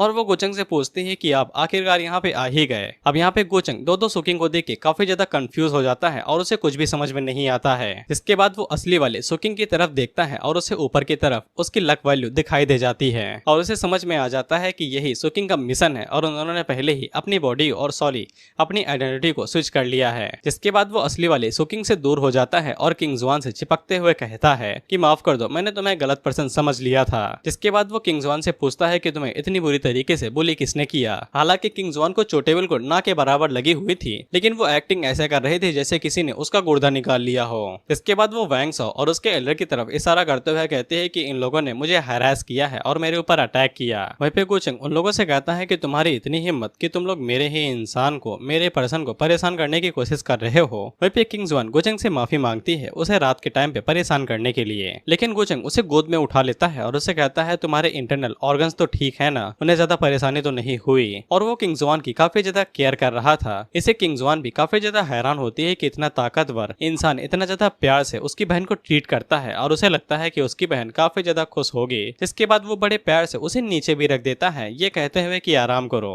वहीं पे ट्विन सोल जले पे नमक छिड़कते हुए सुकिंग से कहती है कि देखा तुम्हारी लिट छोटी बहन को, वो तो तुमसे भी ज्यादा तेज है, वो पूरे मौके का फायदा उठा रही है तुमको गोचंग की साइड से रिप्लेस करने का। हालांकि सुकिंग उसे चुप रहने को कहती है। अब इसके बाद गोचंग उन दोनों से कहता है बताओ भाई कैसे मारना चाहते हो। वहीं पे वैंग साओ आगे से कहता है कि ये गलत फहमी है, तुम देख ही सकते हो कि दोनों दिखने में एक जैसी हैं और मैं सच में कोई नुकसान नहीं पहुंचाना चाहता था, ये मारने वाला था, नुकसान नहीं पहुंचाना चाहता है कह रहा है। वहीं पे गोचंग उन लोगों से कहता है कि तुम्हें कुछ समझ में नहीं आ रहा है, क्या चाहते हो कि मैं खुद से ये काम करूं। और वो पलक झपकते ही उन दोनों के पीछे आ जाता है। वहीं पे वैंग साओ इससे काफी ज्यादा घबरा जाता है क्योंकि उसने आज तक इतना ज्यादा डर पहले कभी महसूस नहीं हुआ था। क्या तुम्हें सच में लगता है कि तुम इतनी आसानी के साथ मुझे बुली कर सकते हो। लेकिन अगले ही पल वो अपने घुटनों पे आ जाता है और गोचंग से माफी मांग लेता है और उसे कहता है कि मुझे आप फाट की तरह समझे, यानी कि पाद, और मुझे उसे तरीके से जाने दें। वहीं पे गोचंग किंग जुआन से पूछता है कि तुम इनके साथ किस तरीके से निपटना चाहती हो। वहीं पे किंग जुआन आगे से कहती है कि आपकी जैसी इच्छा है वैसी करिए, मुझे कोई फर्क नहीं पड़ता। और वो अपने मन के अंदर सोचती है कि ये बहुत ज्यादा डरावना इंसान है, मैं अपने शब्द वापस लेती हूँ, मैं इसे बिल्कुल भी अपनी आइडेंटिटी के बारे में डिस्कवर करने नहीं दे सकती हूँ। बड़ी जल्दी पता चल गया कि आइडेंटिटी स्विच करके काफी बड़ी गलती कर दी है। वहीं पे गोचंग तो डायरेक्ट वैंग साओ को मारने ही वाला था, लेकिन वैंग साओ एल्डर के ऊपर इल्जाम लगा देता है और कहता है कि इसी ने किया है, तुम्हारी मेट के साथ जो कुछ भी करना था मैंने कुछ भी नहीं किया। वहीं पे एल्डर इस चीज को एक्सेप्ट कर लेता है और आगे से कहता है कि उसने ये सब कुछ किया है और वो अपने दोनों हाथ देने के लिए मानता है और वो अपने दोनों हाथ कुर्बान कर देगा एपोलॉजी के तौर पे। गोचंग कहता है कि तुम्हारे हाथों की मैं क्या करूंगा, लेकिन ये इतना काफी नहीं है। जिसके बाद वो उनके ऊपर एक जोरदार अटैक करता है और उनके दोनों हाथ उखाड़ लेता है। वहीं पे हाउ से हमें पता चलता है कि गोचंग ने डायरेक्ट एल्डर के सोर्स के ऊपर अटैक किया है, इसी के लिए उसने कल्टीवेशन छीन ली है। अब इससे हाउ को समझ में आ जाता है कि गोचंग बिल्कुल भी काइंड हार्टेड पर्सन तो बिल्कुल नहीं है जैसा उसके फादर को लगता है। वहीं पे एल्डर गोचंग से बस यही कहता है कि मेरे मास्टर के ऊपर दया दिखाना। वहीं पे किंग जुआन गोचंग का ये वाला रूप देख के काफी ज्यादा घबरा जाती है। वहीं पे सुकिंग की ट्विन सोल आगे से कहती है कि मैं इसके ऑरा को एप्रिसिएट करती हूँ, ये तो तुमसे भी ज्यादा डिमोनिक सक्सेसर लगता है। इस पे सुकिंग उसे कहती है कि तुमने देखा नहीं है कि वो बाहर वालों के साथ बिल्कुल भी अच्छे से ट्रीट नहीं करता है और ना ही उनकी बिल्कुल भी इज्जत करता है। इस पे ट्विन सोल आगे से कहती है कि तुम बेवकूफ हो, तुम कौन से इनसाइडर्स के बारे में बात कर रही हो? क्या तुम्हें सच में लगता है कि तुम उसके इनसाइडर्स में से एक हो? मुझे तो ऐसा लगता है कि वो सिर्फ अपने फियांसे के लिए ही इंसान है, बाकी सभी के लिए तो वो डीमन से भी ज्यादा बढ़ के है। अब इससे दोबारा सुकिंग को बुरा लगता है और मैं इसके पेशेंस की दाद देता हूँ कि ये अभी तक गोचंग के साथ चिपकी हुई है। खैर वहीं पे गोचंग वैंग साओ को घूरते हुए कहता है कि अच्छा प्रोटेक्टर है, लेकिन ऐसा लगता है कि वो तुम्हें इस बार प्रोटेक्ट नहीं कर पाएगा। अब इससे वैंग साओ को हाओ के अंदर उम्मीद दिखाई देती है कि वही उसे बचा सकता है, जिसके बाद वो हाओ की तरफ भागने लगता है, ये कहते हुए कि मुझे बचा लो, मेरी फैमिली तुम्हें अच्छे से ट्रीट करेगी। अब हाओ को मजबूरन उसकी मदद करना ही पड़ता है, जिसके बाद वो गोचंग से रिक्वेस्ट करता है कि वो साओ को उसकी खातिर माफ कर दे, क्योंकि वो सुप्रीम केव हेवन का डिसाइपल है और साथ ही में वर्मिलियन बर्ड एम्पायर का तीसरा प्रिंस भी। लेकिन गोचंग आगे से उससे भी यही कहता है कि तुम मुझे उसे माफ करने के लिए कह रहे हो, क्या तुम मेरे खिलाफ जाना चाहते हो? वहीं गोचंग उसकी लक वैल्यू को चेक करने की कोशिश करता है, तो फिर उसे कुछ भी नहीं पता चलता है कि कितनी वैल्यू है। अब इसके बाद वहाँ पे बाकी सभी लोग भी इकट्ठा हो जाते हैं और उन्हें पता चल जाता है कि बवाल होने वाला है। वहीं पे हाओ गोचंग से साफ कहता है कि वो उसके खिलाफ नहीं जाना चाहता है, बस गोचंग चाहता है कि वो थोड़ी सी दया दिखा के वैंग साओ को जाने दे। वहीं पे गोचंग आगे से साफ कहता है कि वो पहले तो उसे जिंदा रखने वाला था, लेकिन अब उसने अपना मन बदल लिया है और उसे घंटा फर्क नहीं पड़ता है कि उसके पीछे बैकग्राउंड क्या है या फिर उसके पीछे कौन सा बैकग्राउंड है। वो उससे दोबारा पूछता है, क्या तुम उसे अभी भी प्रोटेक्ट करना चाहते हो? वहीं पे हाओ अपने मन के अंदर सोचता है कि वो यहाँ पे गोचंग से तो बिल्कुल भी नहीं डरता है, लेकिन उसकी जो फैमिली है वो बहुत ज्यादा खतरनाक है, लेकिन इसके बावजूद वो इतने छोटे मामले के ऊँचे बवाल नहीं करेंगे। और ऊपर से वैंग फैमिली के सन को बचाना काफी ज्यादा जरूरी है, नहीं तो उसके क्लैन को दिक्कत हो सकती है। और वो गोचंग से दोबारा वैंग साओ को माफ करने के लिए कहता है, लेकिन गोचंग उसकी बातों को इग्नोर करते हुए उसके ऊपर डायरेक्ट अटैक कर देता है, जिसपे हाओ भी सामने से अटैक करता है और दोनों के अटैक आपस में टकरा के न्यूलीफाई हो जाते हैं। वहीं पे हाओ गोचंग की बेइज्जती कर देता है, ये कहते हुए कि तुम एक रैंक डिसाइपल हो एकेडमी के अंदर, लेकिन इसके बावजूद तुम बिना किसी परेशानी और किसी वजह के दूसरे को बुली कर रहे हो। अगर तुम्हारे पास तुम्हारी गो फैमिली ना होती और तुम्हारे पास पावर और स्टेटस ना होता, तुम कभी भी ये चीज नहीं समझ पाओगे कि मुझे जैसा बंदा जो कि छोटी कंट्री से आता है वो लोअर रियलम से कदम कदम बढ़ा के इतना ज्यादा शक्तिशाली हुआ है। गोचंग को समझ में आ जाता है कि उसकी पावर गोचंग से ज्यादा है, इसीलिए उसके प्रेशर के नीचे उसे कुछ भी नहीं हुआ था। और गोचंग उसे कहता है कि तुम्हारी जबान काफी ज्यादा तेज है। अब इसके बाद गोचंग वहाँ पे बोलना शुरू करता है, तो वो अपने शब्दों का जालों का इस्तेमाल करता है, ये कहते हुए कि वो लोग यहाँ पे इतनी दूर से उनके क्राइसिस को सॉल्व करने के लिए आए हैं और ऊपर से वो यहाँ पे एक बंदे को बचाना चाहता है जिसने उसकी मेट के ऊपर अटैक किया, और उसे बचाने के लिए वो उन लोगों को भी अपना दुश्मन बनाने को राजी है। क्या वो सच में इसी तरीके से अपने किंगडम की रक्षा करेगा? क्या उसके लिए वो बंदा जो उसके पीछे खड़ा है वो डिजास्टर से भी ज्यादा जरूरी है? इसे वहाँ के जो लोग थे यानी कि जो हाओ के लोग थे वही उससे कहने लगते हैं कि जो बंदा गोचंग की मेट के ऊपर अटैक करता है और उसे मारता है तो फिर थर्ड प्रिंस उसे क्यों बचाना चाहते हैं? जिसपे हाओ उसे कहता है कि उसके शब्द काफी ज्यादा क्रूअल है, वो एक जेंटलमैन कैसे हो सकता है? इसपे गोचंग आगे से कहता है कि मैं तो एक जेंटलमैन ही हूँ और मैंने कभी खुद अपने बारे में कुछ कहा ही नहीं, और क्योंकि थर्ड प्रिंस यहाँ पे कुछ कह नहीं पा रहा है तो फिर शायद से हमें यहाँ पे एम्परर यानी कि हाओ के फादर को बुलाना चाहिए ताकि वो इस मैटर को जज कर सकें। अब इसे हाओ को काफी ज्यादा गुस्सा आ जाता है कि इस लफड़े में उसके फादर को क्यों घसीटा जा रहा है, और वो अपनी पावर्स को वहाँ पे रिलीज करते हुए कहता है कि तुम्हारी हिम्मत कैसे हुई। अब यहाँ पे हाओ का लेवल गोचंग से काफी ज्यादा था, दरअसल वो कौशी सुप्रीम रियलम पे था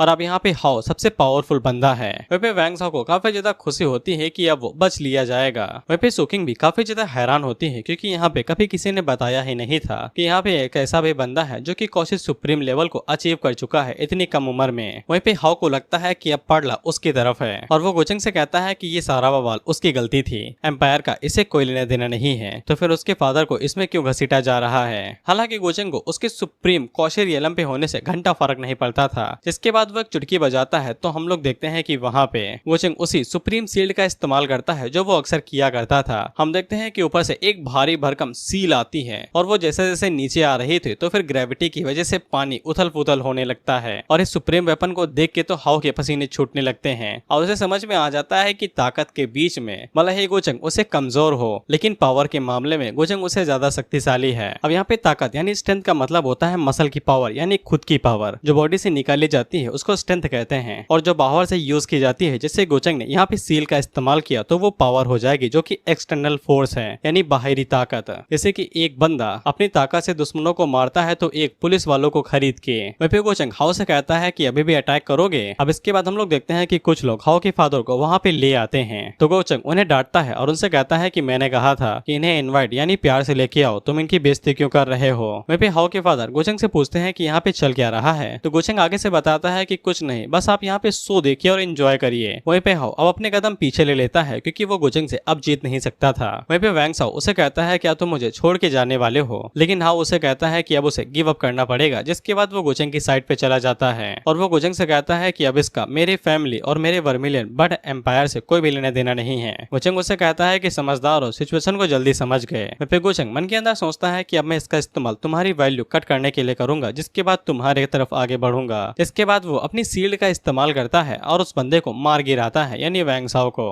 और इसी के साथ ये एपिसोड यहीं पे खत्म होता है।